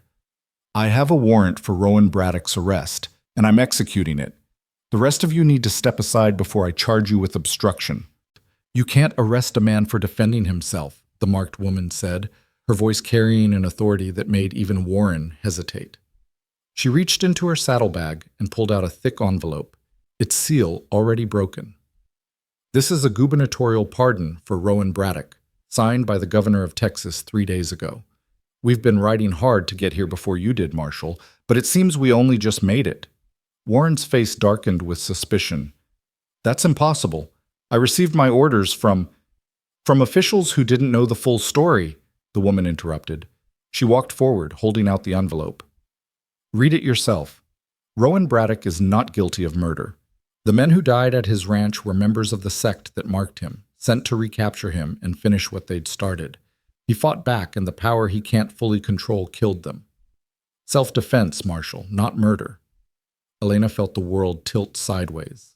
"That's not true," she said, her voice barely above a whisper. "Rowan told me they were ranch hands looking for work, that he lost control during a storm, and that's what he believed," the marked man said gently, looking at Rowan with something like pity. "That's what they wanted him to believe. But we've spent the last 4 years tracking down every member of that sect we could find, piecing together what really happened. Those men were sent specifically to your ranch, Rowan. They drugged your water supply to weaken your control, then waited for a storm to trigger a full manifestation. They were going to take you back to whatever hole they'd crawled into and use you for their rituals again." Rowan made a sound that might have been a sob or a laugh, hollow and broken. "You're saying I didn't kill innocent men?" "You killed men who were trying to kidnap and torture you," the woman said firmly. "Men who were complicit in everything that sect did. Sheriff Collins's brother was one of them. That's why the sheriff ran. He knew his brother was involved with dark magic and didn't want anyone looking too closely at the family connections." Warren was reading the pardon now, his expression shifting from suspicion to reluctant acceptance. "This has the governor's seal," he admitted, "and it's countersigned by a federal judge in Austin, but that doesn't explain why you two are here or why you care about Braddock." The marked woman smiled, though there was no humor in it. "My name is Sarah Blackwood. This is James Chen. We were marked by the same sect, same ritual, but we escaped before they could complete their plans for us. We've been hunting down the remaining sect members ever since, trying to free others who were taken and gathering evidence about what was done to us. When we heard a federal marshal had been dispatched to arrest Rowan, we knew we had to intervene." "There are more of you?" Elena asked, her mind struggling to process this flood of new information. "More people marked like Rowan?" "7 that we know of," James said. 3 of the others didn't survive long after the marking. The power consumed them before they learned control. But there are 4 of us now, including Rowan, who've managed to survive and build some kind of life." Sarah stepped closer to where Elena still held Rowan, close enough that Elena could see the marks on her neck pulsing faintly with silver light. "We heard rumors about you months ago," she said to Rowan. "A man in Texas with storm powers who never showed his skin. We've been trying to find you for 2 years, but you covered your tracks well." "I wasn't trying to be found," Rowan said, his voice raw. "I was trying to disappear." "We know," James said. "We all felt that way at first, but Sarah and I learned that isolation makes the power stronger. Having connections, having people who understand what you're carrying, that makes control possible. That's why we came. To tell you you're not alone, and to help you master what's inside you before it destroys you." Warren cleared his throat, uncomfortable with the direction the conversation had taken. "This pardon says Braddock's cleared of all charges related to the deaths in 72, he said slowly, "and it orders me to provide protection if needed, but I'm not sure what I'm supposed to be protecting him from at this point." "From the 3 sect members we know are still alive," Sarah said bluntly. They've been careful, staying hidden, but we have reason to believe they're planning something. The ritual they performed on us was supposed to create vessels for elemental gods. That was their theology, anyway. They think if they can gather all the marked ones and complete some kind of final ceremony, they can achieve immortality or divine power or whatever insanity they believe in. That's the craziest thing I've ever heard, Warren said flatly. And I've heard some crazy things in my time as a lawman. It doesn't matter if it's crazy, James countered. What matters is they believe it, and they've already proven they're willing to kidnap and torture people to make it happen. Rowan's not safe as long as they're alive. None of us are. Elena felt Rowan's weight shifting as he straightened, finding his strength despite the exhaustion that had nearly dropped him moments ago. Why now? He asked Sarah and James. Why show up today specifically? Because one of the surviving sect members was spotted in San Antonio 2 weeks ago, Sarah said grimly. A man named Castellan, their former high priest. We think he's tracking you, and when we heard the marshal had been dispatched, we feared it might be a setup, that Castellan had somehow influenced the warrant to flush you out or get you into a vulnerable position. Warren's face darkened at the suggestion that he might be an unwitting pawn in someone else's game. I received my orders through proper channels, he said defensively. Federal judge in Austin, like I said. And how did that judge hear about the case? Sarah asked. Who brought it to his attention after all these years? Warren opened his mouth, then closed it, clearly running through the chain of events that had led him here. Anonymous tip, he finally admitted.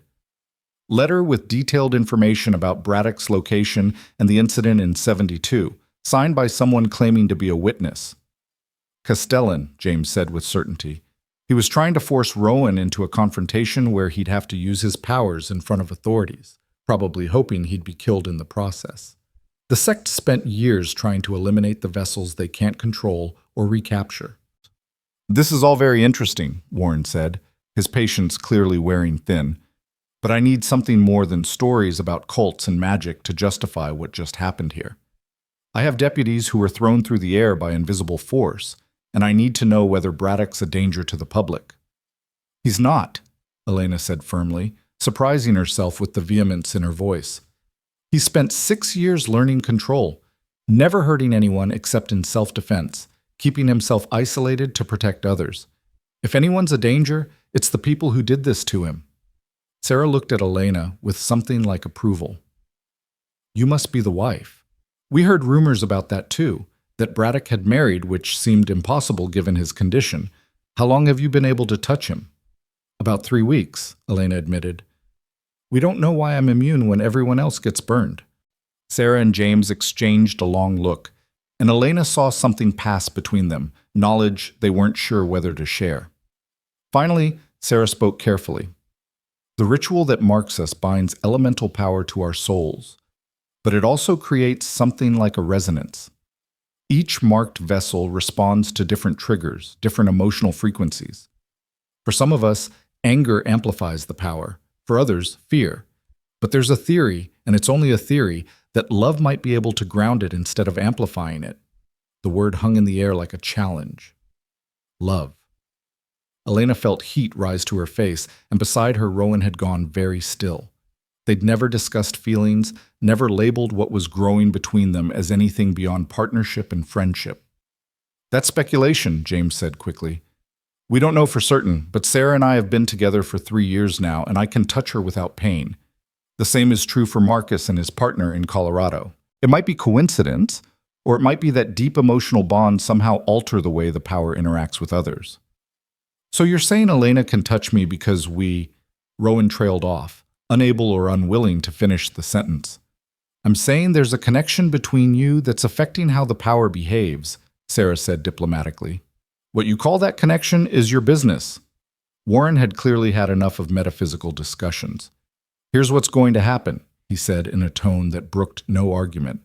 I'm accepting this pardon as legitimate, which means Braddock's free to go, but I'm also filing a report with the Federal Marshal Service about what I witnessed here today, and I'm recommending that someone keep an eye on this situation. If these cult members you're talking about are real threats, that's something the authorities need to know about. The authorities wouldn't believe you if you told them, Sarah said bluntly. We've tried reporting what we know, Most lawmen think we're insane. The smart ones quietly suggest we leave town before we cause trouble. Then maybe it's time people started believing, Warren countered. I saw what Braddock did. Saw things floating in the air. Saw men knocked down by nothing visible. That's not something I can just ignore and pretend never happened. What are you suggesting? Rowan asked warily. Warren looked at him for a long moment, and Elena saw the marshal wrestling with his own understanding of the world. I'm suggesting that maybe you folks should stay together, he finally said. If there are really only 4 of you left alive, and if there are people hunting you, then spreading out makes you vulnerable. Maybe it's time to stop hiding and start defending yourselves properly. That's exactly what we've been trying to convince the others to do, James said, with evident satisfaction. But Marcus in Colorado won't leave his homestead, and Catherine in New Mexico insists she's safer alone. Maybe if they see that Rowan's found a way to have a real life despite the marking, they'll reconsider. We're not inviting them here, Rowan said quickly, alarm flashing across his face. This ranch is Elena's home too, and I won't turn it into a fortress or a gathering place for people like you? Sarah interrupted gently. People who understand what you're carrying? Rowan, you've been alone with this for 6 years. Don't you think it might help to have others around who can teach you better control, who can warn you about the dangers you don't know exist yet? She's right, Elena said quietly, and Rowan turned to look at her with surprise. I know you've worked hard to build something here, to have a place that's safe and separate. But Rowan, these people are offering you knowledge and community. They're offering to help you become more than what the sect wanted you to be. That's worth considering, isn't it? Rowan looked torn, clearly wanting to maintain the life he'd built, but also hungry for the understanding and support Sarah and James represented. Before he could answer, one of Warren's deputies called out from where he'd been examining the perimeter of the property. Marshal, you need to see this! The group moved to where the deputy stood pointing at the ground near the fence line. Deep in the dust were boot prints, lots of them, recent enough that they hadn't been disturbed by wind. Someone had been watching the ranch, and recently. Could be those kids from town who threw the rock, one of the other deputies suggested, but his voice lacked conviction. Sarah knelt beside the prints, her face grave. These are adult boot prints, and they're spaced wrong for casual observation. Whoever made these was watching the house for extended periods. And look here. She pointed to a disturbed area where someone had clearly knelt or crouched. This is a surveillance position. Professional, not pranksters. Castellan, James said grimly. He's been here watching, probably waiting for the right moment to make his move. Warren's hand went to his gun again, this time in genuine alarm rather than suspicion. You're saying there might be a dangerous cult member in the area right now? I'm saying we need to be careful, Sarah replied, standing and scanning the horizon. Castellan's smart and patient. He won't attack directly unless he's certain of success. But if he's been watching the ranch, he knows about Elena now. Knows she's a vulnerability he could exploit. Elena felt cold despite the afternoon heat. The thought of being watched by someone who saw her as nothing more than leverage to use against Rowan was deeply unsettling. Rowan moved closer to her, his protective instincts clearly overriding everything else. Then we need to find him before he makes his move, Rowan said, his voice hard with determination. Where would he hide? Where would you look if you were hunting cult members? Old missions, abandoned homesteads, anywhere isolated where strange activities wouldn't attract attention, James said. We've been checking those places throughout Texas for weeks, but it's a big territory and we're only 2 people. 3 people now, Rowan corrected. If you're serious about helping me learn control and hunting these bastards down, then I'm with you. But Elena stays protected. Whatever happens, she doesn't become collateral damage in this. Excuse me, Elena said sharply, but I think I should have some say in decisions about my safety and my life. I'm not some delicate flower that needs to be locked away, Rowan. I know that, Rowan said, turning to face her. But Elena, you've already been dragged into more than you bargained for when you answered that marriage notice. I won't let you be hurt because of what I am. What you are is my husband, Elena said firmly. And that means we face dangers together, not with you trying to shield me from everything difficult. I've learned about your power. I've seen you at your worst and helped you through it. Don't push me away now because you're afraid. Rowan looked like he wanted to argue, but Sarah's voice cut through the tension. She's right, you know. The marked ones who've survived longest are the ones who've had partners supporting them. Marcus has his wife helping run his homestead and watching his back. Catherine survived an assassination attempt because her brother was there to help her fight off the attackers. Isolation doesn't protect the people we love. It just makes us weaker when threats finally come. Listen to them, Elena urged.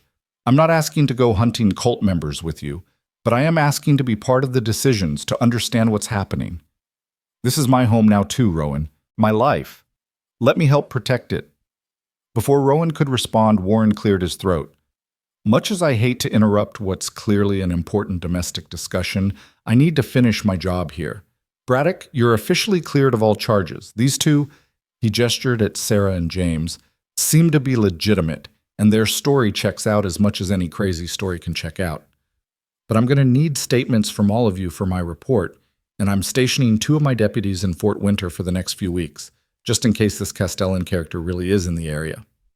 Thank you, Marshal, Rowan said, offering his hand before remembering himself and pulling back. Sorry, can't shake hands.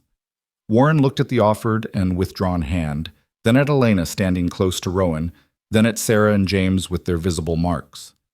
This is the strangest case I've ever worked, he said finally. And I once tracked a man who claimed to be a werewolf. Turned out he just had a lot of body hair and poor judgment. He shook his head. I'll send word to the other territorial marshals about the cult threat. Maybe someone else has seen something. In the meantime, you folks watch yourselves. The marshal and his men packed up and rode out as the sun began to set, leaving Rowan, Elena, Sarah, and James standing in the yard amid the debris of the confrontation. Elena could feel exhaustion pulling at her, the emotional weight of the day combining with the physical demands of treating Rowan's injury and standing against armed lawmen. But there were still things that needed to be discussed, questions that needed answers. Come inside, she said, making the decision for all of them. We should talk properly, and I need to check Rowan's stitches after all that exertion.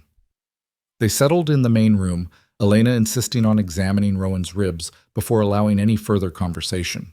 The wound had held together despite his loss of control, though the surrounding bruising looked worse. She rebandaged it carefully while Sarah and James watched with interest. You're good at that, Sarah observed. Medical training? Just experience helping my mother tend to neighbors, Elena replied. Nothing formal, but I've learned quickly since marrying Rowan, he seems determined to injure himself with concerning regularity. That's the power, James said. It makes us restless, drives us to push our physical limits. I spent my first year after marking barely sleeping, working until I collapsed, trying to exhaust the energy before it could build up. Didn't really work, but I couldn't stop trying. Is that why Rowan works from dawn to dusk? Elena asked, securing the bandage and helping Rowan back into his shirt, noting that he no longer tried to hide the marks from her, though he was still self-conscious about Sarah and James seeing them. Probably, Sarah confirmed. Sarah. The power needs an outlet. For James, it's physical labor. For me, it's making things. I do carpentry work, spend hours building and fixing. Marcus writes compulsively, thousands of pages trying to understand what was done to us. Catherine paints. We all find ways to channel the energy so it doesn't consume us. Rowan settled back into his chair, looking exhausted but more at peace than Elena had seen him in days. Tell me about control, he said to Sarah and James. Tell me what you've learned that I don't know. So they talked late into the night, Sarah and James sharing years of hard-won knowledge about the power that bound them. They explained how different emotional states triggered different manifestations, how anger made the power aggressive and violent, fear made it defensive and unpredictable, but calm focus could shape it into something almost useful. They taught Rowan meditation techniques that helped suppress the baseline hum of energy, breathing exercises that created a buffer between stimulus and response. The key is accepting that the power is part of you now, James explained. Not fighting it like an enemy, but acknowledging it like a limb you didn't have before. When you resist it constantly, when you try to pretend it doesn't exist, that's when it breaks through your control in dangerous ways. But if you acknowledge it, work with it, you can direct it instead of being directed by it. That sounds dangerous, Rowan said. Accepting this thing that was forced into me feels like surrendering to what they wanted. It's not surrender, Sarah corrected. It's reclaiming agency. They wanted us to be vessels, passive containers for their power. Learning to actively control and direct what they put in us, that's the opposite of what they intended. That's us becoming more than they ever planned for. Elena listened, absorbing information that should have been impossible but was undeniably real. She learned that storms triggered the power because lightning was essentially elemental electricity, and the marks responded to any form of raw energy. She learned that iron suppressed and amplified simultaneously, contained the power while also causing it pain, which was why Rowan had lost control when Warren tried to put handcuffs on him. She learned that the marks couldn't be removed because they'd been carved too deep, integrated with nerves and blood vessels in ways that made them as fundamental as his heart or lungs. But they can be trained, James said. The marks respond to repeated patterns like muscle memory. If you practice controlled releases in safe environments, you can teach your body to default to control instead of chaos. Show me, Rowan said. James stood and moved to the center of the room, rolling up his sleeves to expose marks similar to Rowan's but with different patterns. Watch, he said, and closed his eyes. For a moment, nothing happened. Then the marks on James's arms began to glow softly, not the blazing light of loss of control, but a steady, manageable luminescence. The air around him shimmered slightly, and Elena felt a breeze start to circulate through the room, despite all the windows being closed. It was gentle, controlled, almost peaceful. "I'm moving air," James explained, his voice calm despite the obvious concentration on his face. "Not a lot, not violently, just enough to practice directing the power instead of suppressing it. When I first started learning this, I could barely manage a few seconds before losing control. Now I can maintain it for hours if needed." The breeze faded, and James's marks dimmed back to their baseline glow. He opened his eyes and smiled at Rowan's stunned expression. "You could learn to do the same. All of us can, with practice. Sarah's even better at it than I am. She can reshape metal without touching it, move objects with precision, all because she spent years training instead of just suppressing." "I don't know if I can do that," Rowan said quietly. "Every time I let the power out even a little, people get hurt." "Because you've only ever lost control, never practiced control," Sarah said gently, "and because you've been doing it alone." "But you're not alone anymore, Rowan. We can help you practice safely, give you feedback, teach you the techniques that have worked for us. It won't be easy, and it won't be fast, but it's possible." Elena saw hope and fear warring on Rowan's face. The possibility of mastering the power that had controlled him for 6 years was clearly tempting, but the risk of hurting someone during practice was equally terrifying. She reached out and took his hand, offering silent support. "I'll help too," she said. "However I can." Rowan looked at their joined hands, then at Sarah and James, then back at Elena. "All right," he finally said. "Teach me. Help me become more than a prisoner of this thing inside me." Sarah smiled, and for the first time since arriving, she looked genuinely pleased. "That's what we were hoping you'd say. James and I have been traveling for 2 years, gathering the marked ones, building a network. We can't undo what was done to us, but we can learn to live with it, maybe even use it for something good." "What did you have in mind?" Elena asked.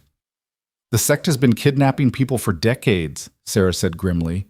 "Not just for marking rituals, but for other purposes too. Forced labor, human sacrifice, who knows what else. We found evidence of at least 15 people who disappeared in regions where the sect operated. Most are probably dead, but some might still be captive. We want to find them, free them, and then hunt down every last cult member until this nightmare is over." "That's ambitious," Rowan said, "and dangerous." "Everything about our existence is dangerous," James countered.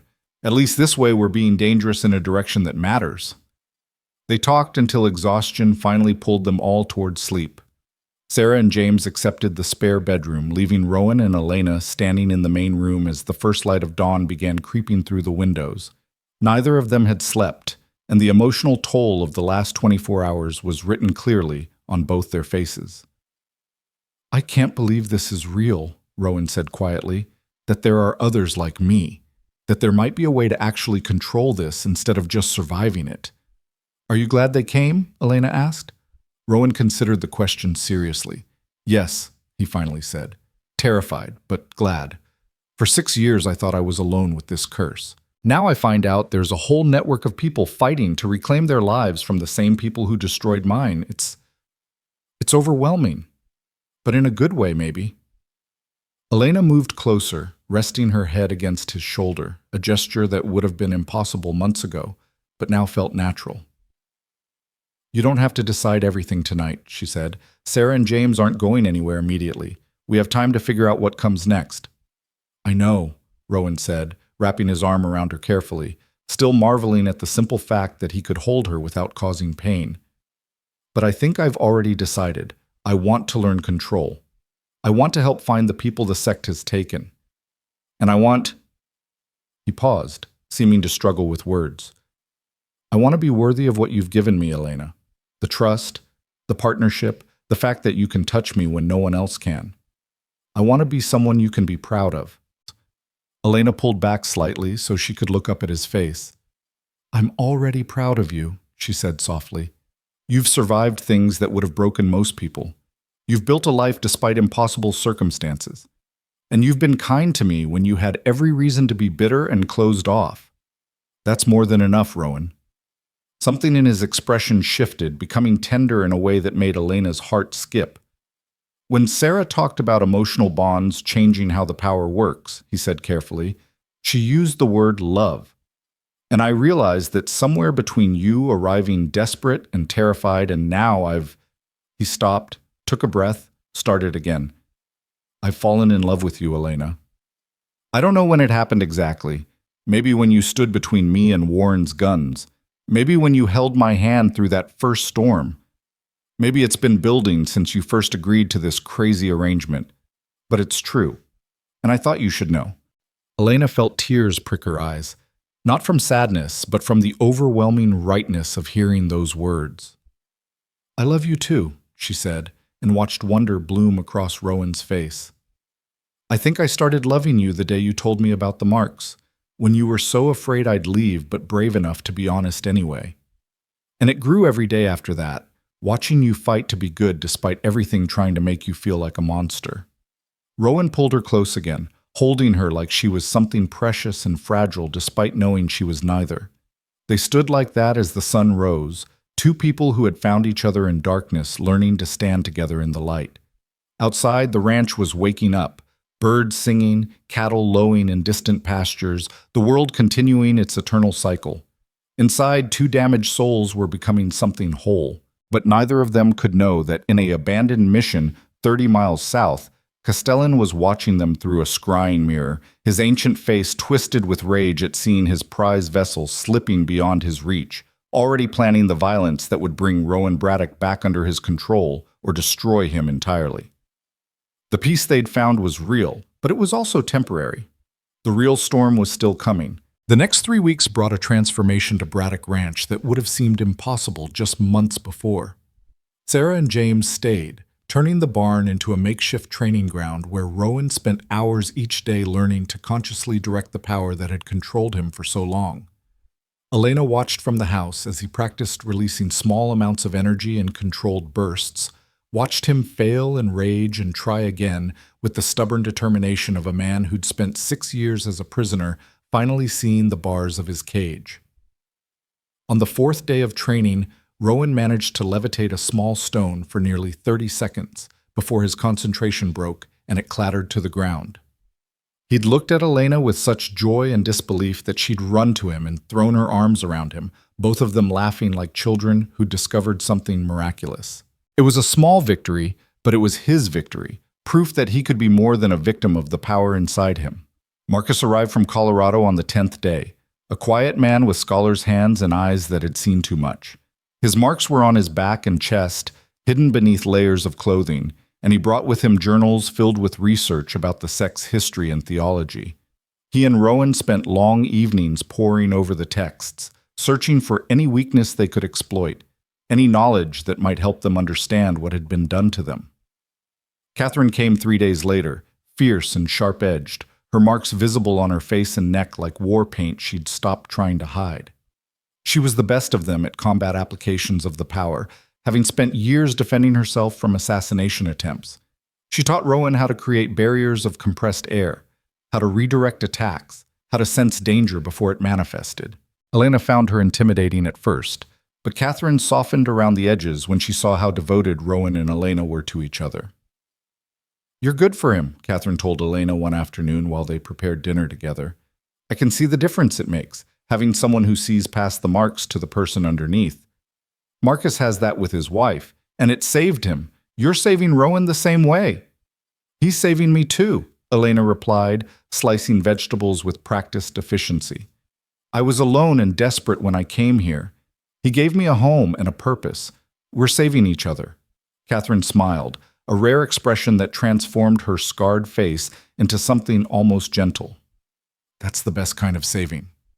But even as the household found its rhythm, even as Rowan grew stronger and more confident in his control, there was an undercurrent of tension that none of them could quite shake. The boot prints near the fence line hadn't reappeared, but that absence felt more ominous than comforting. Castellan was out there somewhere, watching and waiting, and the question wasn't if he would strike, but when. The answer came on a Tuesday morning 3 weeks after Sarah and James's arrival. Elena was hanging laundry when she heard hoofbeats approaching fast. Not the measured pace of a casual visitor, but the desperate speed of someone fleeing. She turned to see a rider she didn't recognize pulling up to the house, his horse lathered with sweat and wild-eyed. "Need to speak to Braddock," the man gasped, sliding from his saddle. "Now, it's urgent." Rowan emerged from the barn with Sarah and James flanking him, immediately on alert. "I'm Braddock. What's happened?" The rider was one of Marshal Warren's deputies, Elena realized, a young man named Peters who'd been stationed in Fort Winter to watch for cult activity.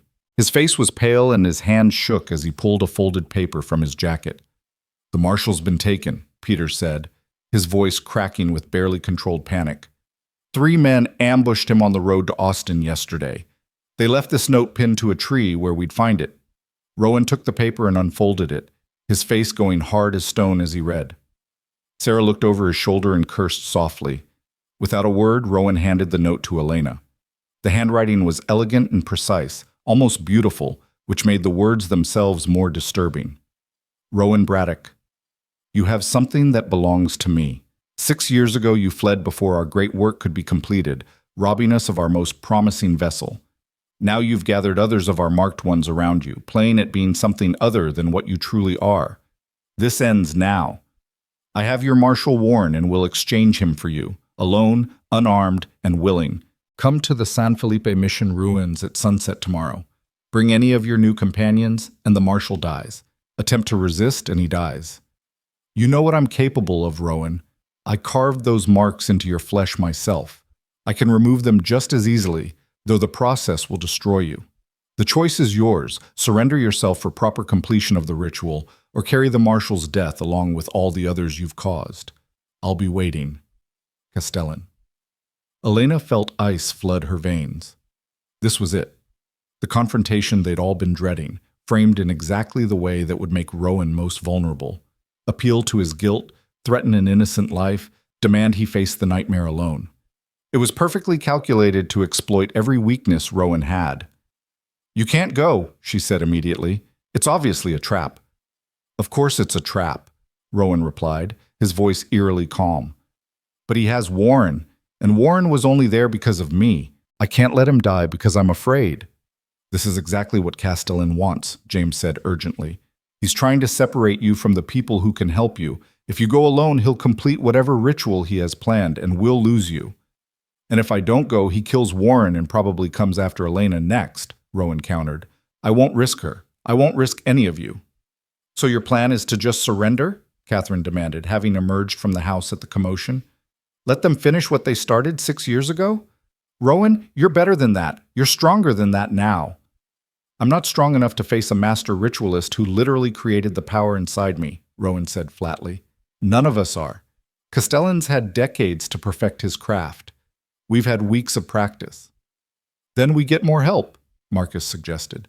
We contact the territorial marshals, the rangers, anyone with authority who might believe us. There's no time, Sarah said grimly. Sunset tomorrow gives us maybe 30 hours. Even if we could convince someone in authority to help, they couldn't mobilize fast enough. And honestly, what would we tell them? That a cult leader who can work magic has kidnapped a federal marshal and wants to complete a ritual on our marked friend? They'd lock us up for being insane. Deputy Peters cleared his throat nervously. The other deputies and I could help, he offered. Marshal Warren took a chance believing your story. We're willing to do the same. We may not understand all this magic business, but we know how to handle armed men. How many deputies? Catherine asked, her tactical mind clearly calculating odds. 4 counting me, Peters said. Not much, but we're all decent shots. Against Castellan? That won't be enough, Sarah said. He's trained in combat magic specifically designed to counter mundane weapons. Bullets won't reach him if he's prepared. And we don't fight him with bullets, Rowan said, and Elena heard something shift in his voice, determination replacing resignation. We fight him with the same power he gave us. We use what we've learned, work together, and we end this. Not with surrender, but with resistance. Now that's the spirit, Catherine said with grim satisfaction. What did you have in mind? They spent the rest of the day planning, spreading maps of the San Felipe mission ruins across the kitchen table and arguing strategies.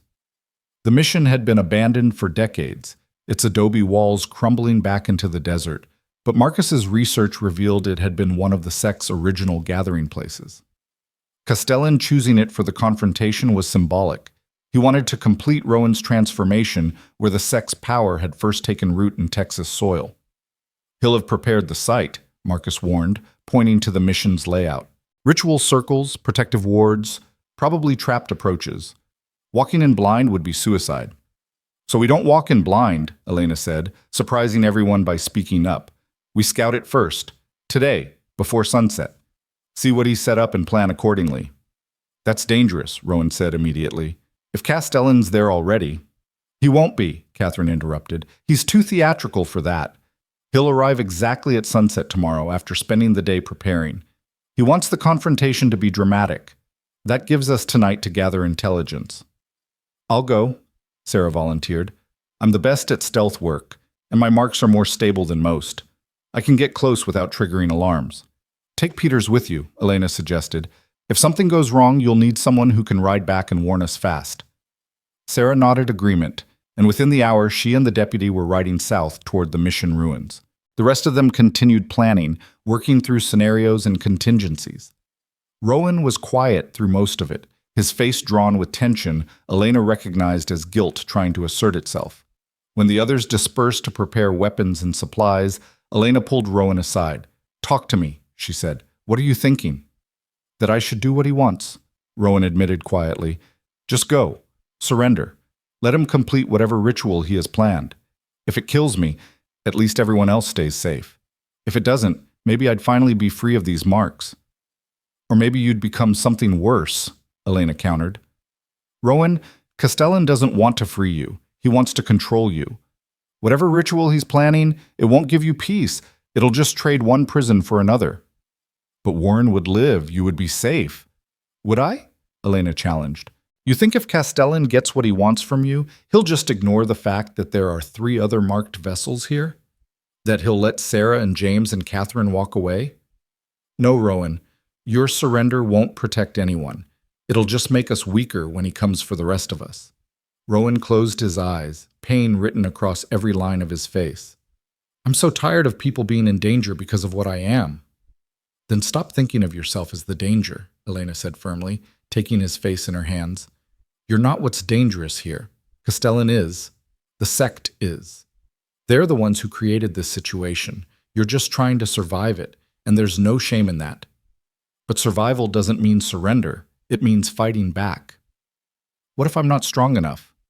"Then we'll be strong together," Elena said. "That's what love means, Rowan. We don't face the darkness alone. We face it together, and we trust that together we're stronger than we are apart." Rowan pulled her close, holding her with the desperate intensity of a man trying to memorize how it felt to be loved. "If something happens to me tomorrow—" "Nothing's going to happen to you," Elena interrupted, "because I won't allow it. We've come too far and fought too hard to lose each other now." Sarah returned near midnight with valuable intelligence. The mission ruins were indeed prepared for ritual. She'd found chalk circles, candles positioned in specific patterns, and what looked like an altar stone in the center of the main chapel. More concerning, there were iron chains attached to the altar, sized appropriately for securing a person. Marshal Warren was being held in a cellar beneath the mission, guarded by two armed men who looked competent and alert. Castellan's not there yet, Sarah confirmed, but his preparations are thorough. Whatever he's planning requires significant setup, and he's clearly confident enough in his wards to leave the site unguarded overnight. That's arrogant, Catherine observed, and arrogance is a weakness we can exploit. They refined their plan through the early morning hours. The marked ones would approach from different directions, using their powers in concert to overwhelm Castellan's defenses. The deputies would extract Warren from the cellar while the confrontation happened in the chapel, getting him clear before things turned violent. Elena would stay back with Marcus, who was the weakest in direct combat but strongest in understanding the ritual magic. If he could disrupt Castellan's preparations, it might give the others the opening they needed. "I don't like you being anywhere near this," Rowan told Elena as dawn broke and they prepared to ride out. "I don't like you risking your life against a madman who thinks he owns you," Elena replied. "But here we are. We do what needs doing, Rowan. That's what partnership means." The ride to San Felipe mission took most of the day, giving them time to get into position before sunset. Elena and Marcus concealed themselves in the ruins of an old storage building that offered a clear view of the chapel while providing cover. The deputies circled around to approach the cellar from behind. Sarah, James, and Catherine spread out to form a triangle around the mission, close enough to support each other, but far enough apart that a single attack couldn't take all of them out simultaneously. Rowan positioned himself on the mission's front approach, clearly visible, the bait in the trap they were setting. The sun was touching the western horizon when Castellan arrived, and Elena's first thought was that he looked disappointingly normal. She'd expected a monster, someone whose evil was written plainly on their face. Instead, Castellan was a slender man of perhaps 60, with silver hair and the kind of ascetic features that might have belonged to a monk or scholar. He wore simple traveling clothes and carried no visible weapons, which somehow made him more frightening rather than less. "Rowan Braddock," Castellan called out, his voice cultured and almost warm. "I'm pleased you came. I wasn't certain you would." "Where's Warren?" Rowan demanded, staying at the edge of the chapel's entrance. "Safe for the moment. He'll be released once you've submitted to completing the ritual. I'm not a monster, Rowan. I don't kill unnecessarily." "Just when it serves your purposes," Rowan said bitterly. "Like the 4 others who didn't survive your marking ritual. Like all the people your sect has murdered in the name of whatever insanity you believe." Castellan's expression flickered with something that might have been regret. "Sacrifices in service of divine transformation," he said. "You of all people should understand. You've felt the power inside you, its magnificence, its potential. What I did to you was a gift, Rowan. I made you more than human. Why do you persist in seeing it as a curse?" "Because it was forced on me," Rowan said, his voice shaking with controlled fury. "Because you carved those marks into my flesh while I screamed and begged you to stop. Because you murdered my friends and bound me to power I never wanted. That's not a gift, Castellan. That's torture dressed up in religious nonsense." "You lack vision," Castellan said, almost sadly. "But that will change. Once the ritual is complete, once the elemental gods fully manifest through you, you'll understand. You'll thank me for elevating you beyond the limitations of mortality." "I'll die first," Rowan said flatly. "That's certainly possible," Castellan acknowledged. "The completion ritual has a 60% fatality rate. But if you survive, you'll become something magnificent, a true vessel for divine power, not this half-finished thing you currently are. Isn't that worth the risk?" "Not even slightly," Rowan replied. "And I'm not here to surrender. I'm here to end you." Castellan's expression hardened. "Then you've doomed Marshal Warren and proven yourself a fool. I'd hoped for willing cooperation, but I can work with unconscious just as easily." He made a gesture with his left hand, and the air around Rowan suddenly compressed like an invisible vice. Elena watched in horror as Rowan dropped to his knees, gasping for breath as Castellan's power crushed down on him. But before Castellan could complete whatever attack he'd begun, Sarah struck from her concealed position. Lightning, actual lightning, drawn down from the clear sky above, cracked into the ground between Castellan and Rowan, breaking his concentration. The old man stumbled back, his face registering shock that quickly transformed into rage. "You brought them," he snarled, scanning the ruins for threats. You brought the other marked ones. Foolish boy. Do you really think your weeks of practice are any match for my decades of mastery? Let's find out, Catherine said, emerging from behind a crumbling wall. Her marks blazed with silver fire as she thrust both hands forward, and a wave of concussive force slammed into Castellan, hard enough to knock him off his feet. But the old ritualist recovered with inhuman speed, rolling to his feet and raising his own hands. The chalk circles around the chapel began to glow, and Elena realized with horror that Castellan had prepared more than just a ritual space. He'd created a combat arena specifically designed to enhance his own power while limiting his opponents. "You're standing in a trap," Castellan said with grim satisfaction as the glowing circles activated. "Every mark you bear is connected to rituals I performed. Did you really think you could raise your hands against your creator?"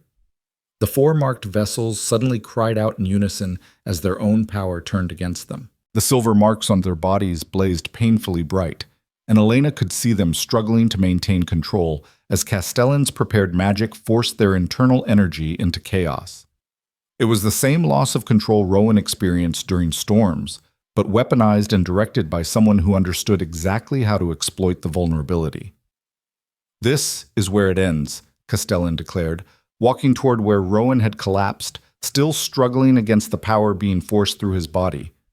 "I'll take you back to my sanctum, complete what I started, and then hunt down these other wayward vessels one by one. You've forced my hand, Rowan. I would have been gentle with you. Now I'll simply be thorough." But Castellan had made a fatal error in his planning. He'd prepared for marked vessels. He'd trapped Rowan, Sarah, James, and Catherine in a magical snare that turned their own power against them. What he hadn't prepared for was 4 armed deputies who didn't bear any marks at all, and who had absolutely no patience for cult leaders who kidnapped federal marshals. Peters and his fellow deputies emerged from the cellar with Warren between them, bruised but alive, and they opened fire on Castellan with no hesitation and no mercy. The old man's protective wards stopped the first volley of bullets, but the effort of maintaining both the wards and the power controlling the marked vessels was clearly straining him. His concentration fractured, and Elena saw the glowing circles flicker. That momentary weakness was all Marcus needed. He'd been studying the ritual circles while Castellan was distracted, and now he moved with surprising speed for someone who'd been so quiet throughout. From his position, he kicked dust across 3 of the chalk circles, breaking their geometric integrity. The effect was immediate and dramatic. The prepared magic destabilized like a house of cards collapsing, and suddenly the marked vessels were free. Rowan surged to his feet, his eyes blazing with silver light and 6 years of suppressed rage. "You want to see what your gift can do, Castellan?" he roared. "Let me show you." What happened next would be talked about in Fort Winter for generations, though the details would become increasingly exaggerated with each retelling. The truth was remarkable enough. Rowan Braddock, supported by 3 other marked vessels who'd learned to control their power, turned the energy that had been forced into them against the man who'd put it there. They didn't kill him with fire or lightning or any of the dramatic violence that legends would later claim. Instead, they did something more fitting. Working in concert, their powers synchronized in ways Castellan had never intended, they wove a cage of pure force around the old ritualist. It was invisible to normal eyes, but impenetrable as iron, containing him in a sphere of compressed air and directed energy that nullified his own magic while preventing any physical escape. Castellan raged and struggled and tried desperately to counter what they'd done. But he was one man, powerful, yes, but ultimately just one man, against 4 who'd learned to turn his greatest achievement against him. "You wanted to make us into vessels for gods," Sarah said, her voice cold and hard. "Instead, you just made us into people who finally learned to work together. That's the problem with treating humans like objects, Castellan. Eventually, we remind you that we're not." Marshal Warren, nursing a bruised jaw, but otherwise functional, approached the imprisoned ritualist with handcuffs ready. "Castellan, you're under arrest for kidnapping a federal officer, murder, conspiracy, and probably a dozen other charges we'll figure out once we get you somewhere with actual laws. You have the right to shut up, which I strongly encourage you to exercise." The deputies secured Castellan, the iron handcuffs causing him visible pain but no longer able to trigger the kind of reaction they'd caused Rowan, and began the process of searching the mission for evidence. What they found in the cellar beneath the chapel would eventually lead to the prosecution of 17 people connected to the sect and the rescue of 6 individuals who'd been held captive for various horrific purposes. But in that moment, as the sun finally dipped below the horizon and the mission ruins fell into shadow, Elena ran to Rowan and threw her arms around him. He caught her and held on like she was the only solid thing in a world that had just fundamentally shifted beneath his feet. "It's over," she said, tears streaming down her face. "It's finally over." "Not quite," Rowan replied, but his voice held something she'd never heard before. Hope. Real and substantial. Not just the desperate kind, but the kind that believed in actual futures. Castellan's captured, but his knowledge isn't gone. Marcus thinks he can use the man's notes to develop a ritual that might stabilize our marks permanently, remove the worst of the side effects without killing us. It could take years of research, but it's possible. "Then we have years," Elena said firmly. "We have time, we have each other, and we have a home to go back to. That's more than either of us had 6 months ago." They rode back to Braddock Ranch in the early morning hours, exhausted but victorious. Marshal Warren, suffering a concussion and various bruises but in decent spirits considering, rode with them. The deputies had stayed behind to secure the mission and wait for additional law enforcement to arrive. But Warren had insisted on accompanying Rowan's group back personally. "I owe you folks an apology," the marshal said as they rode through the pre-dawn darkness. "When I first came to arrest you, Braddock, I thought I was dealing with a murderer who'd gotten away with it for too long. Turns out I was dealing with victims trying to survive. I should have seen that sooner." "You saw it when it mattered," Rowan replied. "That's what counts." "Still, I misjudged the situation badly, and I owe my life to you and your friends being willing to risk yourselves for someone who'd come to take you into custody. That's not something I'll forget." The ranch appeared on the horizon as the sun rose, and Elena felt something in her chest ease at the sight of home. That's what it had become over these months, not just shelter or safety, but genuinely home. A place where love had grown in the spaces between fear and hope, where 2 desperately lonely people had found each other and built something worth protecting. Over the following weeks, life slowly returned to a new kind of normal. Sarah, James, Catherine, and Marcus stayed at the ranch while they planned their next moves. Marcus spent long hours translating Castellan's captured notes, searching for the ritual that might stabilize the marks permanently. Catherine trained the others in combat applications of their powers, determined that they'd never be vulnerable the way they'd been before. Sarah and James talked about establishing a permanent sanctuary for marked individuals, a place where they could live without fear of discovery or persecution. And Rowan and Elena simply lived day by day, learning to be married in all the ways their practical arrangement had never quite allowed for. They moved Rowan's belongings into the main house, ending his exile to the barn. They worked the ranch together, Elena learning to manage cattle, while Rowan learned to accept help without guilt. They talked late into the night about dreams and fears, and the future they were building together.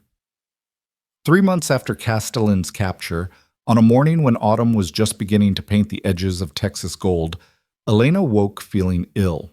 She dismissed it as something she'd eaten, but when the nausea continued for a week, a terrible and wonderful possibility occurred to her.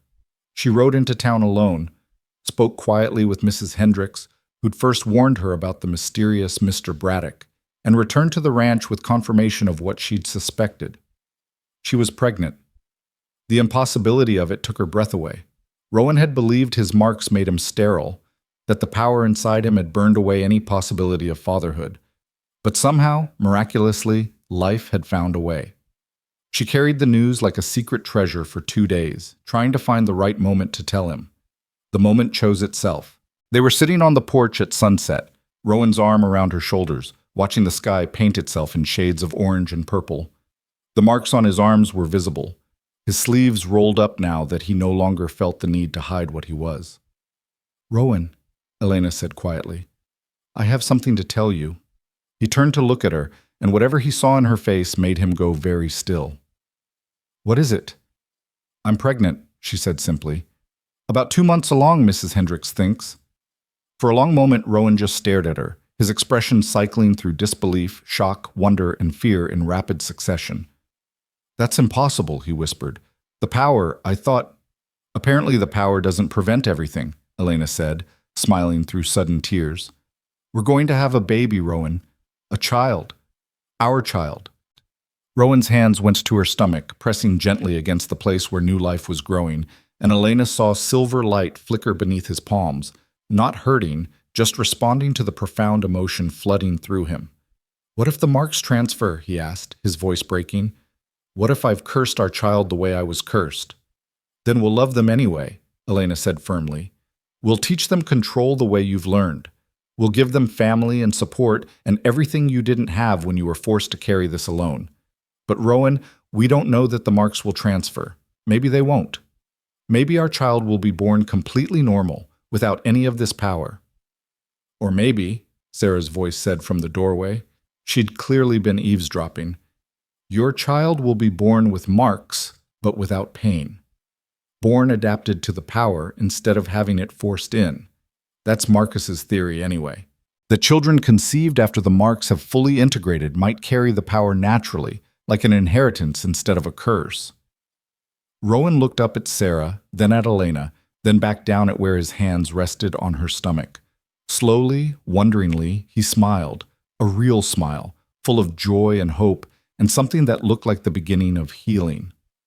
A baby, he said, testing the word. We're going to have a baby. We are, Elena confirmed. Are you ready for that? Rowan laughed, the sound bright and genuine and free of the darkness that had shadowed it for so long. I don't think anyone's ever ready for something this momentous. But with you? Yes. I'm ready to try. The pregnancy progressed normally despite everyone's concerns. Marcus monitored Elena carefully, using his research to check for any signs that the marks were affecting the developing child. What he found was unexpected, faint silver tracings along the baby's developing spine, visible only when Elena was in bright sunlight or when Rowan touched her stomach. The child was marked, but differently than the adults had been. More integrated, more natural, as if the power was part of their fundamental design rather than an addition forced into unwilling flesh. This could change everything, Marcus said, his voice awed as he showed them his drawings of what he'd observed. If your child is born healthy and marked, it means the power can be inherited naturally. It means the next generation won't have to suffer the way we did. They'll just be. They'll still have to learn control, Catherine pointed out. Having the power naturally doesn't mean automatically knowing how to use it safely. No, Rowan agreed, but they'll have us to teach them. They'll have family who understand, who can guide them. They'll never have to be alone with this the way I was. Elena gave birth on a spring morning when the air smelled of wildflowers and new grass, when the ranch was alive with the sounds of calves being born and birds building nests. The labor was long and difficult, but Sarah and Mrs. Hendricks attended her while Rowan paced outside, too nervous to stay still and too devoted to go far. When the baby's cry finally pierced the air, Rowan burst through the door to find Elena exhausted but smiling, holding a tiny bundle wrapped in soft blankets. It's a boy, she said, her voice hoarse but triumphant. A healthy, perfect boy. Rowan approached slowly, almost reverently, and when Elena pulled back the blanket to show him their son, he made a sound that was half sob, half laugh. The baby was red and wrinkled and beautiful, with a shock of dark hair and tiny fists waving at the world. And there, along his tiny spine and shoulders, were faint silver marks, delicate and beautiful, like someone had painted him with starlight. Adam, Rowan said, the name they'd chosen together. Adam Braddock.